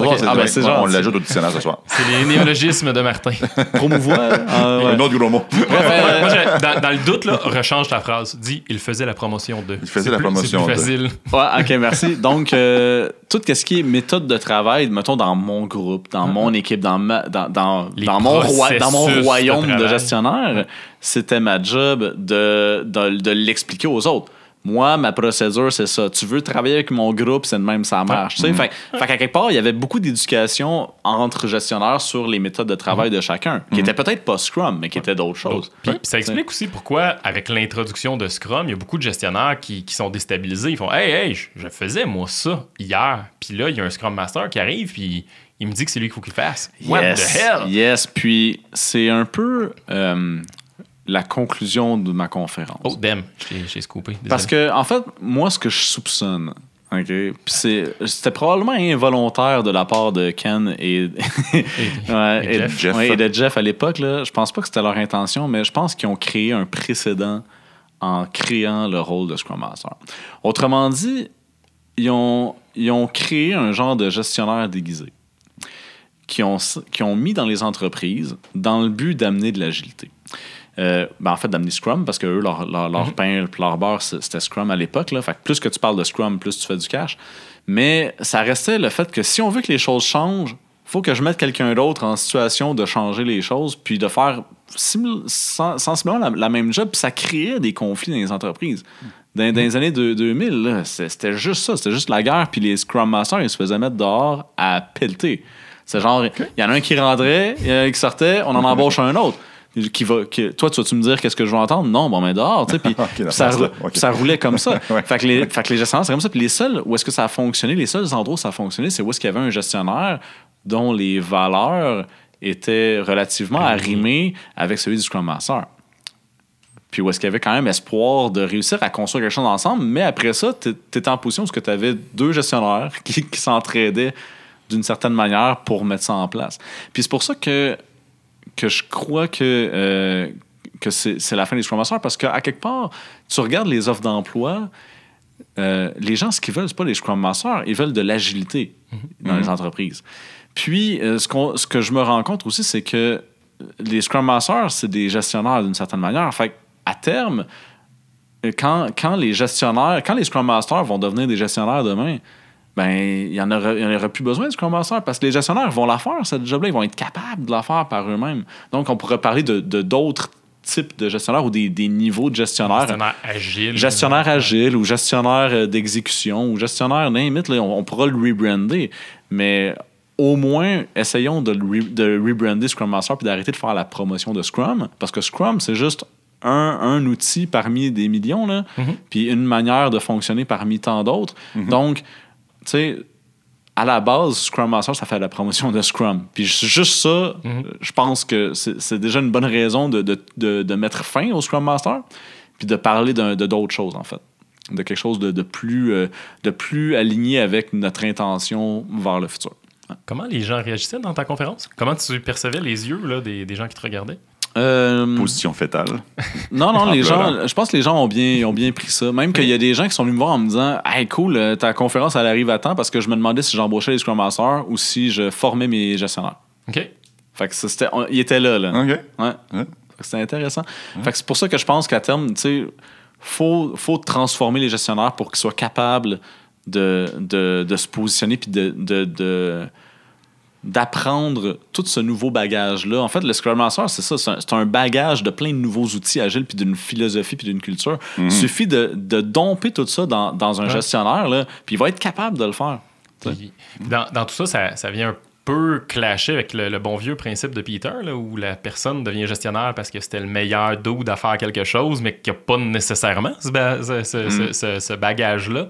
Il vit de plein fouet. Là. J'étais très bon à être un développeur, je deviens le gestionnaire des développeurs. Et puis là, je ne suis pas nécessairement bon à enlever les impediments, gérer mon boss factor et tout ça. Là. Ouais, exact. C'est un autre job qu'il faut que tu fasses, buddy. Là. Fait que ça, c'est pour ça que ça, c'est le rideau sur la conférence. Parce que je dis que ça va être la fin quand les gestionnaires vont être rendus agiles. Ils vont s'être appropriés cette culture-là. Ils vont s'être appropriés les outils. Puis ils vont être capables... Tu sais, à la limite, ils vont peut-être aller chercher de la formation puis de l'accompagnement, mais ça va être en toute connaissance de cause je suis capable de le mettre en place moi-même dans mes équipes. Puis aujourd'hui, un Scrum Master va chercher de l'accompagnement puis de la formation. Ça fait partie de son travail. Donc, la personne qui va jouer ce rôle-là dans ton discours a les mêmes behaviors, les mêmes comportements que le Scrum Master, coach agile ou whatever. Exact. C'est intéressant. À un moment donné, il faut se taper un podcast de débat. On pourrait débattre sur le sujet longtemps. Ben, vous irez regarder. Bon, le goût, je te regarde trépigner. C'est pas le but du podcast. Vous irez regarder ma petite bande dessinée. Ça reflète à peu près ce que je vous ai expliqué. T'as une bande dessinée? Ben, les PowerPoint que t'as été voir, là, avec tous les petits dessins. Ah, OK, ça, oui. C'est un peu l'histoire de tout ça. Okay. Fait qu'après la formule jazz, qui va peut-être arriver plus tard, il y aura la formule sprinkler débat. Sprinkler débat, une question, il y a un animateur du débat, puis... Fight. Bon, fight. Non, fight. Get ready to rumble. Non, quelque part, je suis d'accord avec toi parce que, comme je disais tantôt, moi, le mindset que je mets en place chez les Scrum Masters et les organisations, c'est ton but, c'est que tu deviennes inutile. Donc, c'est la fin du Scrum Master en soi. Il vient avec sa propre autodestruction. Il vient avec sa propre... Et personnellement, je suis régulièrement en conflit avec d'autres penseurs de l'agilité. Pour moi, un Scrum Master, c'est un coach agile. C'est indissociable. C'est un des stands du Scrum Master. Sinon t'es dans ton canot, dans ton bain, à juste faire beaucoup de brou, puis t'avances pas. Ça sert à rien. Donc, que tu t'appelles Scrum Master, coach agile ou Bob. Bob est en progression, si on se rappelle. Qui est en immunity to change. Ouais. Ton rôle, c'est de faire évoluer l'individu, l'équipe et l'organisation. Moi, ça me convient très bien comme appellation Bob, tant qu'on arrête de dire Scrum Master. Ouais. Alors, peux-tu l'appeler Bob Master? Parce que ce moment, il y avait le mot Master dans le nom, je trouvais que ça en jetait un peu. Tu pouvais dire à ta blonde, moi, là, j'ai Master. Mais j'ai encore agent de plaisir. Le mot Master, ça le fait. J'ai encore agent de plaisir dans la tête, hein? Fait que ça m'aide assez. Ça, c'est moins hot quand tu dis ça à ta blonde. Moi, là, je suis agent de plaisir. Puis quand t'amènes tes enfants, puis qu'ils passent la journée avec toi, parce que c'est déjà arrivé, ça nous arrive tous. Qu'est-ce qu'il fait, papa? Il est agent de plaisir. Agent de plaisir. Il est où? Il est parti. Il est en réunion avec une madame. Merci pour le partage. Je vais ajouter le lien de ta conférence. Ça sert absolument à rien, mais je suis le lien pareil. mais sinon, les gens peuvent te contacter pour en jaser de cette patente-là. Oui, c'est sûr. Et l'autre conférence que tu as donnée il y a 2 ans, c'est super drôle. Lean, en gros.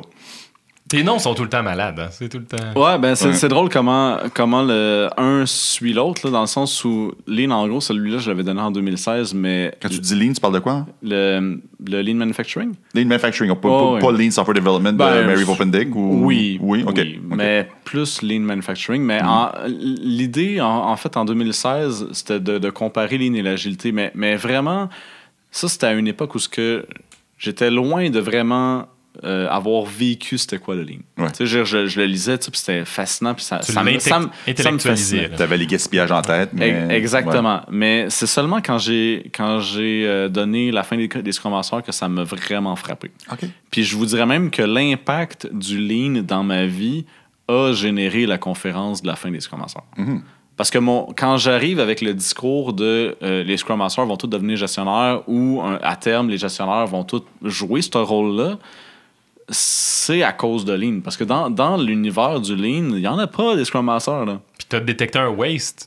Il y a un double rôle. Là. Oui, parce que chez mon client actuel qui est très Lean, dans sa culture, dans ses manières de fonctionner, c'était une confrontation sans arrêt. Mais pas une confrontation sur Lean versus Agile. Ouais.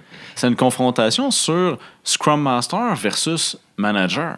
Tu sais, quand je me rendais compte que les attentes du boss envers les managers étaient la même que mes attentes de Scrum Master envers moi-même. Ouais. Puis là, j'étais là. Mais on est-tu en train de faire la job en double? C'est là que ça m'a frappé. C'est pour ça que j'ai généré cette conférence-là, parce que j'étais en remise en question sur mais à quoi je sers, moi, dans l'univers du Lean, les attentes du gestionnaire, c'est justement de supporter les gens, de leur enlever les roadblocks, de s'assurer que ça roule tout seul puis qu'ils suivent leur processus. Puis le Lean, là, très, très, très orienté processus. Ouais. Donc, Scrum, c'est un cadre comme un autre, là, mais dans l'éducation du process, le Lean, il renforce beaucoup, puis même mettre les gens au premier plan. Donc, très, très, très fort. Fait que c'est là que je l'ai vécu. Puis c'est pour ça que j'ai donné cette conférence-là. Quand j'ai donné la conférence de Lean, en gros, c'était vraiment un comparatif pour juste dire c'est la même affaire. Tu sais, puis un peu donner de l'historique sur le pourquoi du comment. Mais je donne un peu l'histoire du Lean. Je donne un peu l'histoire de l'agilité. Je compare Tu sais, comme on se rappelle de l'agilité, c'est Manifeste Agile, c'est dans le domaine des TI. Ouais. Tu as 4 valeurs, tu as 12 principes. Mais le Lean, là, moi, je me suis plus inspiré des principes de management de Toyota Way. Ouais. Où est-ce que tu as les 4 piliers, là, les 4 P, puis tu as 14 principes de gestion. Okay. Puis, à quelque part, tu les regardes, puis il y a des choses qui se rejoignent. Il y a des choses qui se recoupent énormément.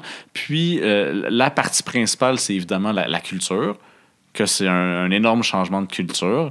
Il y en a un que, dans les deux cas, c'est né d'industries spécifiques. Ça a été difficile de mettre en place dans ces industries-là, dans ces niches-là. Tout ce qui était management était au centre de ça. Donc, le changement de culture, si les gestionnaires ne changent pas ou que ce n'est pas supporté, ça n'arrivera pas si les gens ne changent pas et qu'ils ne s'y mettent pas. Mais après ça, c'est ça. Quand tu regardes vraiment, quand tu compares vraiment les forces et les faiblesses d'un, c'est sûr qu'il y en a un qui est plus adapté au TI, il y en a un qui est plus adapté aux manufacturiers. Mais quand tu regardes le bottom line de tout ça, c'est très complémentaire. Très complémentaire. Dans les formations que je donne, l'image que j'affiche toujours, c'est que tu as de l'agilité, mais la fondation, c'est Lean. L'agilité sans une fondation solide, un historique solide du Lean qui date des fins des années 1800, l'agilité n'existe pas aujourd'hui. Ça serait pas né. Là. On existe sur les épaules d'un géant qui est Lean. Ouais, c'est difficile à démontrer qu'il y a eu un lien direct ou une influence directe entre le Lean et l'agilité. Probablement. Ah oui. Probablement. Moi, je suis convaincu. J'aurais voulu être là à Salt Lake. À Salt Lake avec les bonhommes. À faire du ski. Avec des vieux dudes blancs. Et puis. Très peu de femmes. Ouais, 0 femmes. Puis de voir c'est quoi la conversation. Puis je suis convaincu que quelqu'un avait son livre. Son petit livre. Je sais pas, ça a été publié quand, Pop and Dick? Je pense que c'était publié avant le manifeste. Non. Pop and Dick, c'est 2004. 2004? Ah ouais, OK. Ouais. Je suis convaincu qu'il y avait un livre. Quelqu'un avait un livre de Lean à quelque part là-dedans. Puis on va s'inspirer de ça. Probablement. On construit toujours sur nos ancêtres, nos antennes. En fait, les concepts Agile, c'est très haut niveau, c'est valable des principes, mais les concepts, on les a étudiés à l'université. Qualité totale, zéro waste, et ainsi de suite, les cercles de qualité. Quand j'ai vu apparaître le manifeste Agile, j'ai fait... Initialement, j'ai dit, le site web est cucu. C'est vraiment dégueulasse. Puis j'ai dit, OK, d'accord. Mais j'avais aucune idée que ça pourrait prendre autant de place dans la vie des organisations et dans ma vie à moi, personnellement aussi. Mais pour vrai, moi, ça a été une belle expérience dans ma vie de vivre le Lean. Oui. Ça m'a changé, ça m'a fait donner cette conférence-là. C'est pas pour rien parce que vraiment, là, ça a eu un impact significatif sur ce que je croyais. Ouais. Ou des choses que je prenais pour acquis. Puis, autant du point de vue culturel que dans les méthodes de travail. Ouais. Comme par exemple? Comme par exemple l'amélioration continue. Tu sais, mettons, quelque chose d'aussi simple que de faire des rétrospectives aux 2 semaines. Là, moi, je prenais ça pour acquis. Tu fais des rétrospectives aux 2 semaines, c'est normal. Du jour au lendemain, j'arrive à un endroit où est-ce que de l'amélioration continue, c'est tout le temps. Ouais. Et à chaque rencontre. En temps réel. En temps réel. Fait que là, tu as fait un meeting d'1 heure, là, tu fais de l'amélioration continue sur cette rencontre-là, direct, là, à la fin, là, à chaud, là, tu sais. OK, check and... Puis appelait ça check and adjust.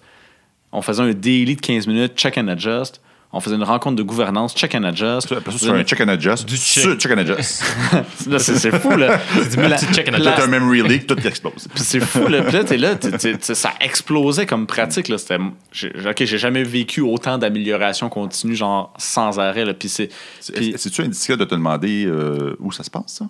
En ce moment, mon client, c'est Bell. C'est Bell, OK. Ouais. Okay. Où? Île-des-Sœurs ou Dorval? C'est Bell Network à Dorval. À Dorval? À Dorval, OK. Ouais. J'ai fait un mandat, là. Ah, OK. Ouais, il se passe des belles choses là. Puis, comme je vous dis, la culture est tellement imprégnée que c'était naturel. Les gens, là, t'arrivais là, puis c'était un deuxième instinct. Là. C'était comme, là, c'était normal de tout le temps se poser la question comment on peut améliorer ça, sans arrêt. Puis, dans les 4 piliers du Toyota Way, des principes de management, tu sais, t'as la philosophie, évidemment, t'as les processus, t'as les people, les gens, les partenaires aussi. Mais on top de la pyramide, là, c'est du problem solving. C'est ça qui est puissant parce que une fois que t'as toutes ces choses-là en place, tout ce qui te reste à faire, c'est de l'amélioration. De l'amélioration, puis régler des problèmes. Puis s'il y a un problème, ben, il y a peut-être quelque chose dans notre processus qui n'est pas correct. On va le regarder. Puis des outils pour solutionner ou trouver des solutions à des problèmes, là, il y en a énormément dans l'univers du Lean. Il y a beaucoup d'outils qui tournent autour de ça, comme des Kaizen, des kata, puis même mettons, là, les flux tirés puis les Kanban qu'ils mettent en place visent à aider à rendre visibles les problèmes. Tout est construit, on dirait, pour ça. La section opinion. Ça, c'est comme un disclaimer caché, Eric. Oui, mais j'imagine que tu n'as pas étudié le sujet, fait qu'on va y aller en mode opinion. À un certain moment donné, les manufacturiers américains de voitures se moquaient de Toyota sur leur façon de faire. En fait, c'est un Américain qui a introduit Lean chez Toyota. Puis ensuite, une fois qu'ils ont vu le succès de Toyota et le déclin des manufacturiers américains, ils ont voulu adopter Lean, mais ils ont eu un échec, tout de même. Selon toi, pourquoi? Ben parce qu'ils copiaient les outils, puis ils copiaient pas le mode de gestion. Ouais. Tout simplement. Mettons, tu achètes la méga machine, tu mets ton tapis roulant exactement comme Toyota a fait. Ouais. Tu répètes les mêmes gestes, tu as les mêmes tableaux indicateurs, tu as tout pareil. On fait du cargo cult. Ouais. C'est installer l'agilité. Là. Ouais. J'ai mettre la disquette. Ben oui, j'ai acheté la boîte, je l'ai mis là, puis je m'attends à ce que ça marche. C'est exactement ça. Mais moi, en tant qu'individu, en tant que gestionnaire, j'ai pas changé. Je suis encore en command. Le mindset est resté le même. C'est pour ça que reste la même. Ouais, la culture reste la même. Puis c'est pour ça qu'un autre livre intéressant à lire, Book Club, là, c'est quoi? Ça, en fait, c'était ma dernière question tantôt. Quels sont les livres que tu recommandes? On la garde pour la fin. Vas-y. Okay. Quel livre que tu parles? En fait, le livre, c'est Freedom from Command and Control. OK. Ouais. OK. Donc, ça explique beaucoup le mode directif, puis donner des ordres, puis dire aux gens qu'est-ce qu'ils doivent faire, puis comment sortir de ce pattern-là, puis quel genre de problématique que ça crée, en fait. Okay. Freedom from Command and Control? Ouais, exactement. Tu viens-tu de l'auteur par hasard? Non, malheureusement. Mais faisons la liste. Toyota Way. Ouais, Toyota Way. Lean Software Development. Popendiek, ouais. Mais je l'ai pas beaucoup utilisé dans mon Lean en gros. J'ai vraiment plus utilisé de Toyota Way. Ouais, c'est comme une lecture à faire. Là. C'est nécessaire. Si vous êtes dans le développement logiciel, lisez ça. C'est une bible. Freedom from Command and Control. Ouais. What else? Ben, le Scrum Guide. Une petite 13 pages. 13 pages, ouais. On the side, là. Non, c'est ça. Ben, puis moi, la comparaison que j'ai faite, je l'ai faite entre le Manifeste Agile et de Toyota Way sur les principes de management. Puis la force de Lean, parce que tu sais, les deux ils ont leur contexte. Puis pour moi, l'agilité a émergé d'un besoin d'empirisme puis d'un besoin d'adresser la complexité. Ouais. Fait que puis les TI, ils baignaient là-dedans. Là. C'était comme là, en fait, ils se noyaient là-dedans. Là, on va le dire. Là. Mais dans les années 90, là, c'était ça. Il y avait des bons gestionnaires de projet, puis il y avait des bons managers, puis il y avait des bons. Il y en avait certains bons. Ah, ok. Pauvre Mathieu, mange une volée. Non, j'en ai croisé des personnes qui jouaient ce rôle-là à gauche, à droite, là, qui arrivaient. Ouais, moi aussi, qui s'appelait Francis. Mais il y a toujours eu dans le monde des bonnes personnes que tu as croisées dans ta vie. Que tu fais comme, toi, tu es une bonne personne. Puis peu importe où tu vas travailler dans ta vie, tu vas toujours être une bonne personne. Exact. Puis, fait que l'agilité, là, on est dans un contexte où on essayait d'avoir des projets prévisibles avec des timelines très précis, les activités définies d'avance, mais dans un contexte où c'était abstrait, intangible, avec des technologies qui changeaient. À chaque semaine, Spree, tu avais une nouvelle bébelle qui sortait. Fait que personne ne maîtrisait rien là-dedans ou devait apprendre ces affaires-là. Puis les gens pensaient que c'était comme le free-for-all, que je peux changer la couverture, le toit de ma maison, je peux changer l'infrastructure, je peux changer tout ce que je veux quand je veux parce que c'est de l'informatique. Puis de l'informatique, c'est pas concret. Ouais. Fait qu'on il y avait vraiment de ces idées préconçues-là qui a amené ce besoin-là d'adresser le changement. D'où l'agilité, d'où Agile Montréal, qui est une des valeurs fondamentales de dire s'adapter à des changements. Puis quand on parle d'agilité en entreprise, c'est ça que les gens ils veulent en fait au final. Ils veulent juste être capables de changer facilement. Puis une grande... Oui, t'as un bon point. Ils veulent pas de l'agilité. Non. Ils veulent être capables de changer facilement. En fait, moi, c'est pour ça que l'agilité, pour ceux que c'est galvaudé et qui n'aiment plus ça, ce mot-là, moi, à ce temps, je dis flexibilité. C'est tout. Exactement ça que j'avais en tête. C'est Flexible Montreal, où un jour, là, on se rebrandera. Le FM. Oui, donc on va avoir des Flex Masters. Agile, ça veut dire que tu fais un backflip. Flex, c'est juste la split. Où que je peux me certifier? Bon, on va te partir ça. Take my money, please.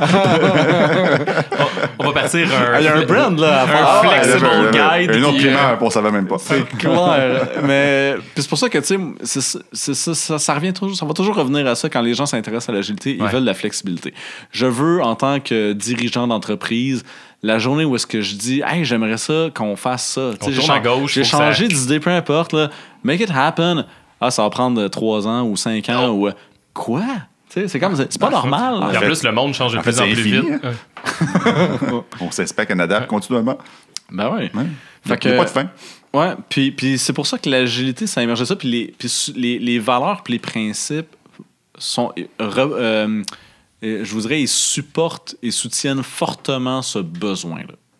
Puis ça, j'y crois fondamentalement. Alors que le Lean, quand tu regardes les principes fondateurs... Puis les principes de gestion, c'est très orienté sur le besoin du Lean. Puis à la base, la raison pour laquelle ça a été créé, c'était vraiment pour éliminer le gaspillage. Ça a toujours été ça. Puis ça a été le premier principe. Là. C'est comme je veux une manière d'éliminer le waste. Je veux pas. Là, faut que tu nommes l'essai de gaspillage par contre. Ah là, il y en a. Mais les bugs, motion, transport, inventory, t'as les process. Puis je pense qu'il m'en manque. Ça me dit rien, je connais pas. Ouais. Ben ouais, il y en a 7. Ben c'est du extra process ou du extra processing, yes. Ouais, exact. Yes. Mais ouais, puis fait que du gaspillage, j'en voyais partout, puis il en a fait son principe fondateur. Puis c'était ça le but. Puis l'autre chose aussi qu'ils ont énormément mis de l'avant dans l'univers du Lean, c'est de mettre le client en avant-plan. Puis ça, pour vrai, là, même en agile, je sais c'est le premier principe. En agilité, on va beaucoup plus dire livrer de la valeur. Ça, on l'entend souvent. Livrer de la valeur. Premier principe, c'est satisfy the customer with early delivery value. Ouais. Satisfaire le client, ça, on est d'accord. Ouais, satisfaire le client. Ouais. Sauf que on l'entend pas souvent. Moi, c'est ça que je trouve dommage. Si ça arrive, c'est dommage, oui. Oui, c'est dommage. Je l'entends pas aussi souvent que...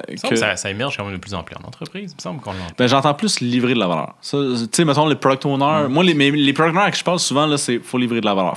Ils sont pas tant dans un mindset... OK, mais le client, mais le client... Comment sur le Python, à quelle fréquence, puis comment souvent, ça va l'aider. C'est vrai qu'on parle pas beaucoup de mesurer la valeur une fois qu'elle est livrée. Ça, c'est un problème. Ouais, puis on confond beaucoup les clients internes, le vrai client à l'opposé. Dans le Lean, là, c'est clair, là, c'est comme tu as l'entreprise puis tu as le client. Ouais. C'est noir et blanc. Là. C'est coupé au couteau. Là. C'est comme... Puis, mettons, tu prends un organigramme. Là, peu importe l'organigramme, le client est par-dessus. C'est crystal clear. Ouais. C'est dit là, comme ça. Là. C'est verbalisé puis c'est fort par rapport à ça. Ouais, mon sentiment en agilité, c'est l'individu qui fait le travail est au centre d'abord et avant tout. Ouais. Avant le client.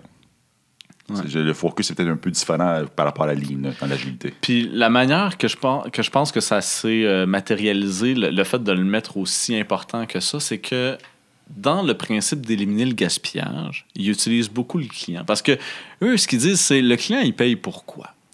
Puis quand tu regardes, mettons, à partir du moment où il fait sa demande, jusqu'à temps que ça lui soit remis entre les mains. Ça a passé à travers combien d'étapes? Ça a généré combien de travail? Ça a mobilisé combien de gens? Ça lui a pris combien de temps? Puis après ça, il l'a reçu, puis là, ça lui a coûté X. Mais tu sais, à travers tout cet argent-là, il y a probablement... ça aurait probablement pu lui coûter la moitié de ça pour la même affaire. C'est ça l'intention. L'intention, c'est OK, comment on peut lui en donner...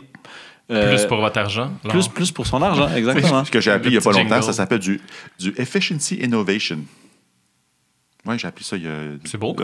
Dernier enregistrement que j'ai fait, on a parlé d'innovation avec du Disruptive Innovation, du Sustaining Innovation et du Efficiency Innovation, où le but est de réduire les coûts de production qui, par contre, résultent à des pertes d'emploi. Ça peut arriver. Et tout le reste. Ouais. Ouais. C'est le côté plus sombre de l'efficience et de l'efficacité. Fait que c'est pour ça que ils vont souvent mettre le client au début puis à la fin d'un value stream mapping où tu dis OK, le client il fait sa demande, le client est à l'autre bout, là, what's in between. Ouais. Mais puis là on le rend visible, puis là c'est une manière d'aller chercher ce gaspillage-là. Après ça, tu as les autres principes qui ont émergé, mais le domaine du manufacturier qui est très dans la répétition, des automatismes, toujours la même chose que mettons, mon livrable est souvent similaire ou c'est souvent des chaînes de montage. Là. Fait que les principes sont autour de ça. Ils vont, c'est adapté à ce monde-là du manufacturier, mais il y a plein de choses là-dedans qui peuvent bénéficier des TI. Selon toi, quels sont les gaspillages qui sont pas juste acceptables, mais nécessaires? Comme par exemple, un des gaspillages, c'est le task switching. Aller aux toilettes, c'est une forme de task switching. Tout à fait acceptable. C'est un peu nécessaire aussi. C'est même nécessaire un petit peu. Si t'as besoin, t'as besoin. Hein? Mais sur des sujets plus sérieux, je pose la question aux deux. Selon vous, quels seraient les types de gaspillage qui sont soit acceptables, on les accepte, puis s'il nous faut ça, ou vraiment, c'est nécessaire? On dirait que mon premier réflexe, c'est... Puis là, on peut négocier si c'est une forme de gaspillage ou pas, mais toutes les remises en question sur le process comme tel ou les boucles de rétroaction, quelque part, sont nécessaires. Je veux dire, si on veut pouvoir s'améliorer, il faut qu'on accepte qu'on va gaspiller un petit peu ce temps-là, qu'on n'est pas en train de travailler sur la production de ce que le client a demandé jusqu'au moment où on y livre. Là. Absolument. Ce serait mon premier réflexe. Moi, je le dire, no job and autres. Ouais. S'inscrivent un peu là-dedans. C'est du gaspillage nécessaire. Ouais, exactement. Exactement. Tout ce qui est... Moi, je génère de la valeur, désolé. La job de gestionnaire, à quelque part, c'est du gaspillage. Mais le but, c'est de le limiter au minimum, là, le gaspillage, parce que c'est incontournable. C'est sûr que tu en as du gaspillage dans toutes les entreprises. Puis il faut juste mesurer la quantité, puis c'est quoi qui est le minimum que tu as besoin, que tu es obligé. Oui, en fait, c'est la précaution que je donne aux gens quand je donne des formations axées plus sur le lean, surtout le volet gaspillage sur le lean. S'il vous plaît, sortez pas de la salle en disant gaspillage partout. Là. C'est counterproductive. Il y a un bouclier qui va se lever devant toi et tu ne pourras plus rien changer. Puis peut-être que même, c'est peut-être même pas un vrai gaspillage, et c'est peut-être un gaspillage tout à fait essentiel. Nous sommes des humains. On a besoin de parler de la partie de hockey d'hier soir un petit peu. Et c'est le fait qu'on a développé une relation humaine entre nous deux qu'on va mieux performer par la suite. On va être plus confortable à avoir des conflits ensemble pour sortir l'espèce de solution, la perle qui va sortir par la suite. Donc, il y a un facteur humain. Moi, c'est là le gaspillage qui est nécessaire. C'est pas nécessairement lié au set gaspillage de ligne, mais c'est un gaspillage de parler de la game de hockey d'hier soir.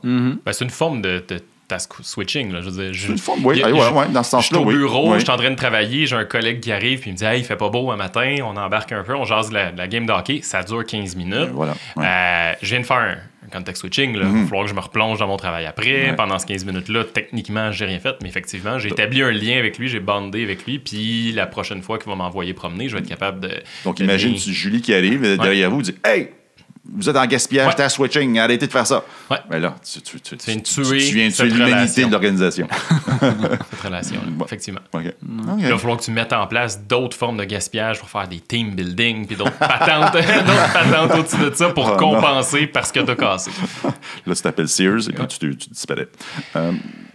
On est-tu en forme de parler de politique? On peut. Comment ça va? Ton on a passé au whisky en passant. On a passé c'est un bourbon, là. Un bourbon américain, Woodward Reserve. Très bon.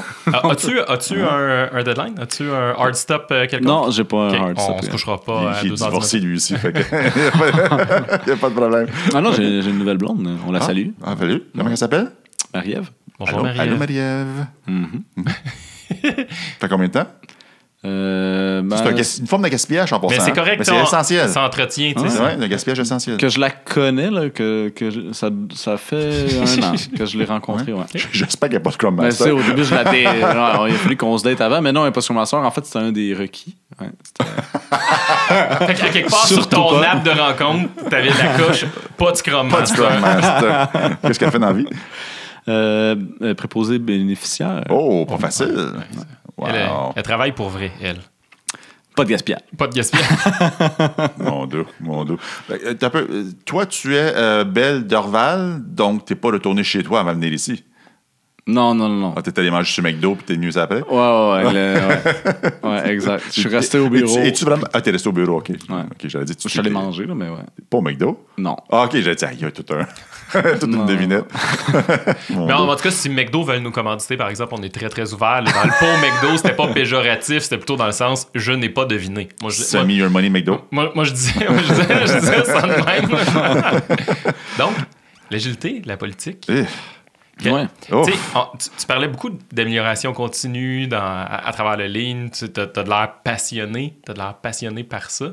C'est quoi le lien que tu veux faire avec la politique? Mais en fait, moi, tu sais, puis on a parlé des Scrum Masters et du rôle qu'il doit jouer. Là. Ben, moi, je crois fermement que ce serait possible, selon moi, d'avoir un gouvernement basé sur ce modèle-là. Ou est-ce que... Une société, là... Une société où est-ce que c'est les... Tu sais, même un peu comme la Communauté Agile de Montréal, avec ma vision, même chose, où est-ce que, tu sais, le gouvernement, il est là pour supporter les citoyens à réaliser leurs projets. Puis les rendre aussi responsables et imputables de leurs propres décisions. Mm-hmm. Autrement dit... Tu sais, au lieu de se fâcher contre un gouvernement parce qu'il a agi d'une certaine manière ou d'une autre manière, ben pourquoi à la place pas donner le pouvoir aux gens puis dire ben vous prenez là la décision, voulez-vous couper dans les finances là, voulez-vous couper là, voulez-vous réinvestir là, puis là tu fais des votes populaires, tu y vas comme ça, puis à un moment donné les décisions ça va vider en meeting de condo ça. une démocratie plus directe là, je pense que c'est ça. Ouais, la démocratie directe. Okay. Puis c'est pour ça que je pense que ça ressemblerait à ça, selon moi, l'application de l'agilité. Parce que, à quelque part, dans nos organisations, ce qu'on vit beaucoup, c'est un peu ça. C'est genre, t'as des gens qui attendent de se faire dire quoi faire. Quand ils sont pas contents, ils vont se plaindre au boss. Tu sais, traditionnellement, là, la culture nord-américaine, c'est un classique. Là. C'est vraiment ça que nous, on essaie de briser comme moule. Ouais. N'est-ce pas? Ouais. C'est un peu ce qu'on vit comme société.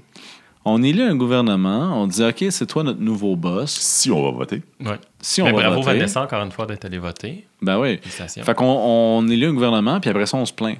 Ouais. Puis c'est facile, se plaindre. Puis en plus, si t'es allé voter, t'as le droit de te plaindre. C'est comme l'adage, là, si t'es pas allé voter, plains-toi pas. C'est la seule raison pourquoi je vais voter. Faire du labeling. Ben ouais, mais c'est ça.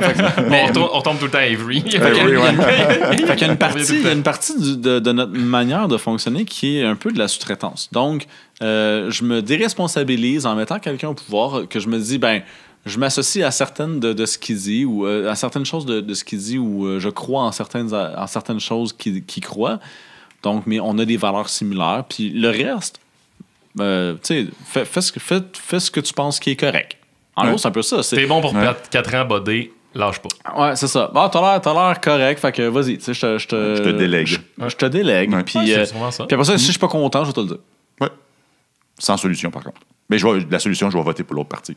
En fait, je peux te menacer de voter ailleurs. Ouais. Fait que je garde toujours cette possibilité-là. Dans 4 ans... Ou à la limite, je peux te fired, là, quand tu t'impliques beaucoup, il va y avoir une petite manifestation à gauche puis à droite, puis on va créer un dérangement social, entre guillemets. Tu sais, je veux dire, on va bloquer un pont, on va marcher dans une rue, puis ça va créer ça va perturber l'écosystème. Ouais, c'est ça. C'est genre notre crise de bacon qu'on fait, là, quand on fait le bacon à terre, là, mais en société. Tu sais, c'est comme... Ouais. C'est un enfant de 2 ans qui fait... Mais dans le parc. Dans Jarry, tout le monde ensemble. Exactement. Puis le pire, c'est que moi, je crois sincèrement que c'est une problématique nord-américaine, culture nord-américaine, qui est extrêmement différente dans le reste du monde. Pour plein de raisons. Okay? Puis on peut regarder les gouvernements asiatiques, on peut regarder en Europe, on peut regarder à plein d'endroits, mais ils ont des réalités différentes aussi. Puis c'est des sociétés qui sont beaucoup plus âgées aussi, comparées à la nôtre. Puis il y en a des pays qui sont tellement nombreux qu'ils n'ont pas le choix d'avoir une société avec un gouvernement qui fonctionne pas pareil comme nous autres parce que leur réalité est complètement différente. Puis ils peuvent pas se plaindre de la même manière que nous autres on se plaint. C'est comme, OK, on va arrêter de se plaindre, on va juste s'aider, puis on faut qu'on survive ensemble. Il y en a, c'est ça leur société. Puis la culture reflète ça, leur gouvernement reflète ça. Il y en a d'autres que c'est juste sont carrément prisonniers, puis t'as des dictateurs. Si tu te plains, on t'en revoit plus. Ouais, exactement. T'as les deux extrêmes. Ouais. Mais il y en a des pays qui en font de la démocratie directe. Ça existe. Ça existe. Puis pour moi, je trouve que c'est une belle application de l'agilité dans une société. Okay. Puis c'est une bonne manière aussi de responsabiliser les gens de la même manière qu'on doit responsabiliser nos gens dans nos organisations. La question évidente, c'est où?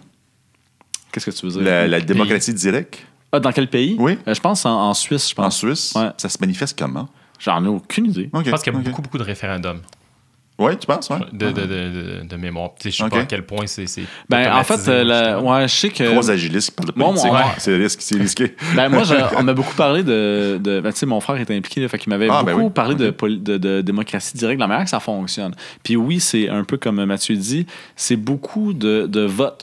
Parce que quelque part, vu qu'on veut responsabiliser les gens, c'est, faut tout le temps que tu sois en train de prendre des décisions. Tu le fous régulièrement. C'est ta job. Ouais. C'est ta job, c'est ton pays, c'est ta société. Ouais. Si on fait le parallèle, c'est de ramener à l'équipe, commencer à faire du design d'architecture de la prochaine solution. On va-tu refactorer ce système-là ou pas? Comment on interconnecte? Puis là, on a un problème. T'as un problème qui apparaît, là, mais je sais pas, moi, un train qui se déverse dans le lac. Bon, OK, il faut qu'on aille nettoyer ça. On le prend où, l'argent? Fait que là ton reality check est tellement différent de ce que nous, on vit aujourd'hui. Parce que le budget là, du Canada, là, l'as-tu regardé, toi, le budget du Canada, puis comment ça marche, puis où est-ce qu'on va investir nos affaires? Je pense qu'il y a un déficit. Je sais ça. Ce que j'ai compris, c'est qu'il y en avait qui essayaient de combler le déficit en dedans de 5 ans, puis d'autres que non. Mais en gros, là, c'est pas mal ça. On a élu le non. Mais imaginez, ça va être non. C'est ça, mais imaginez si, mettons, il y a une catastrophe qui se passe. Ouais. À quelque part au Canada, puis que là, tout à coup, il faut qu'on prenne une décision en tant que société de qu'est-ce qu'on fait avec cette catastrophe-là. Ouais. Puis tu sais, peut-être qu'on pourrait réguler où tu as des catastrophes provinciales, que c'est la province qui s'organise, puis de la distribution d'argent proportionnelle ou peu importe, là, mais tu sais, tu t'arranges avec tes problèmes. Puis si à un moment donné, tu as une team, mettons team Alberta, qui est dans le trouble, ben là, les autres teams, il faut qu'on aille l'aider. Là. Fait que là, mettons, Alberta, ça fait, je sais pas moi, ça fait genre 50 problèmes qui vivent, puis qui s'en sortent pas, puis qui spinent, puis qui ils réussissent pas à se relever. Ouais. Ben c'est notre responsabilité de pays de dire, OK, ben toutes les provinces, on va aller pitch-in, puis on va aller l'aider pendant un petit bout, puis après ça, on retourne à nos on va faire un PI planning pour faire ça? On fait ça en safe, c'est réglé. Tu vas être le Really Train Engineer. Élu Really Train Engineer. Fait qu'on vote pour des PO. Un PO par province. Non, mais sérieux, est-ce que tu prévois te présenter à un certain moment donné? C'est tentant. Oui. À quel niveau provincial? Fédéral? Ben, je sais pas. Tu sais, je regarde mon frère faire, puis l'an passé, il est Qu'est-ce qu'il fait ton frère? Qui est ton frère? Qui est mon frère? Mon frère est Mathieu Goyette. Oui. Puis, en fait, il était représentant dans Montcalm cette année. Que j'ai rencontré au Vietnam, n'est-ce pas? Que tu as rencontré au Vietnam, oui, exactement. Ouais. Puis, l'année dernière, il était aussi impliqué au provincial. OK. Impliqué dans quel sens? Dans un parti politique, dans un parti politique de démocratie directe. Justement. Ouais. C'est quoi le nom? Dis pas les rhinocéros. On a le droit de dire des noms de partis? Non, c'est pas rhinocéros. Mais on a le droit. Ah, ouais, okay. Tu peux nommer Bell, McDonald's, mais pas les partis. OK, c'est bon, ça. L'an passé, ça, c'est une blague, c'est quoi le parti? L'an passé, au provincial, il était impliqué dans Citoyens au pouvoir. C'est ça, citoyen au pouvoir. Ah, OK. Ouais. Qui faisait controverse un peu avec son chef, là, mais il y avait des bons en tout cas, bref, Oh, on pourra en jaser exact. longtemps. Là. Pour en jaser longtemps, mais Je connais même pas, bordel. c'est un tout petit parti. Là. Okay. C'était nouveau, Son chef, c'était fait quoi? C'était émergent. Rambo Gauthier, là, le chef, peu OK. importe. OK. Un gars de la construction qui a été Mais reconnu c'est pour tout certains. petit puis c'était Ok. émergent, là, c'est pas connu. Mais l'intention, c'est ça. L'intention, c'est, quand ça dit citoyen au pouvoir, c'est vraiment comment faire pour créer ce mode de prise de décision, que c'est les citoyens qui le font. OK. Puis après ça, nous, on est juste là pour vous aider à réaliser vos projets, OK. puis à vous aider là-dedans. Fait qu'on devient comme l'aide à ce qu'on C'est trouve des solutions l'infrastructure ensemble. encore. C'est- Exactement. C'est le framework qui supporte le reste. Parce que puis l'idée derrière ça, c'est que mon frère m'a souvent dit, tu sais, on le voit pas, nous, en tant que citoyens, mais l'impact d'un changement de gouvernement dans nos infrastructures puis dans toutes les sociétés publiques, c'est non négligeable. C'est gros, là. Puis du gaspillage, là, on revient aux lignes, là, il y en a énormément. Des projets qui sont en plein milieu d'exécution, qui sont flushés, c'est énormément d'argent qui est jeté à la poubelle à chaque fois qu'on change de gouvernement. Combien de Ouais. fois tu as rêvé de faire une rétro ou whatever, le mécanisme de feedback pour le projet Phoenix? Projet Phoenix. J'ai même pas goûté du chef, celle-là. Mon Dieu. Et voilà. Puis Wow. cette année, c'était pour le Parti vert, je pense, au niveau Ouais. des élections Exact. Ah, OK. fédérales. OK. Exactement. Mais oui, c'est tentant. T'as pas voté pour le Parti vert, ça me surprend. Ben, NPD was very green too. Ah oui, c'est vrai. Ouais. Puis Jack Meat est cool. On voit la tuque orange qui allait avec. Écoute, moi, je vais dire, j'ai voté NPD aussi parce que je voulais juste voir un meeting entre lui et Trump. Moi aussi, j'ai vu ce C'est post-là sur Facebook. c'est tout ce que je voulais. Sur Facebook, je l'ai reposté, ce truc-là, c'était juste malade. Une rencontre Jack Meeting et Donald Trump, ça aurait été... Tu as reposté quoi exactement? Ben, c'est une photo qui était exactement ça. C'est Ok. imaginez, si vous votez Ah, pour lui, ok. il va rencontrer Donald Trump at some point. Parce que j'ai monté une photo. OK. Ouais, pense pas que c'est je me la souviens sienne, pas. mais- Où ok. je me souviens pas, je l'ai mis sur Twitter. OK. Ouais, Ah, je l'ai mis sur Twitter. Ouais. Mais C'est ça the serait only reason I'm voting for NDP. ça serait malade. Ouais. Fait que ok. c'est comme ça un peu que j'ai appris un peu comment ça fonctionnait. Puis que oui, à force de le voir aller, là, comment ça fonctionne, ça, je vous dirais que ça sensibilise aux plus gros problèmes que les entreprises dans lesquelles on travaille, de faire la différence dans une compagnie puis de l'aider à s'agiliser. Tu regardes le big picture puis t'es comme, OK, ouais, c'est vrai qu'on a un pays puis qu'il faut qu'on mette du pain sur la table puis qu'il y a des gens qui meurent de faim puis que c'est triste la vie puis qu'on va tous mourir. Ça Mais- va bien, hein? Prends une petite gorgée. J'entends Sarah Connor dans Terminator. Ah, pour vrai, ça génère des genres de triggers de sauveurs, de faut sauver notre pays, faut sauver le monde, il faut, tu sais, puis c'est un peu de greater purpose, là, tu sais, à quelque part, quand tu te lances en politique, je suis convaincu que chaque politicien, au départ, a cette ambition-là, là, d'aider puis J'espère. de sauver les gens, là, puis d'être, de faire un meilleur monde, hein. Ouais. On a toute une vision d'un futur meilleur. Fait que quelque part, c'est venu me chercher. C'est venu de me dire, hey, ce serait le fun de pouvoir aider de cette manière-là. Là. Mais je suis fier que lui s'implique, en fait. Je suis très, très fier de mon frère qui fasse ça. J'ai hâte d'avoir ton nom sur mon billet de vote. Il va falloir que tu te présentes dans la circonscription ici, par exemple. Mais, Ah, ouais. bon. T'as-tu un passé clean? Ouais. Ah, Pas de maîtresse, pas de drogue, pas de. J'ai des photos. Tu sais, vrai. des messages pas corrects dans un autobus, mettons. Mais sinon, Un tu vas- blackface à quelque part. sinon, tu vas pas Ouais. voter pour moi, ça? hein? Ah non, ça, non, je vais voter pour toi si. Mais, écoute, merci beaucoup. Le partage, je pensais jamais parler de politique à Malade. l'émission. Mais c'est la bonne semaine pour le faire. Ben oui, c'est Ouais. c'est le moment. Bon, un bon timing. Merci, Martin. On ose-tu un jazz? Ça fait déjà 1h42 qu'on roule. Moi, ça me fait plaisir. Voilà. Oh. On arrête ça là? On arrête ça là. On arrête ça Bien là. que je suis curieux Quand de même. connaître c'est quoi le jazz. On C'est- pige, on l'a puis on fait- on l'a jase. Ah, c'est le tantôt. pigeage. Ouais. Une autre fois. Ou c'est juste du scooby wap Je pensais qu'il y avait une toune, un medley ou quelque chose. Moi, si je peux me transformer en Scatman John. Mais sur ces belles paroles, merci, Martin. Merci, Martin. Merci à vous. Par contre, si quelqu'un veut te rejoindre, Oui. quelqu'un veut me rejoindre. Oui, veut discuter de politique avec toi ou d'Agile Montréal ou autre chose. On te contacte comment? Est-ce que c'est possible? J'imagine, c'est une excellente question. La réponse classique, c'est LinkedIn. Oui, absolument. Maintenant, c'est toujours on va LinkedIn. dire que c'est LinkedIn. C'est bon, on peut t'appeler à la maison, sonner à ta porte. Donc, ton cellulaire. Donnez mon adresse.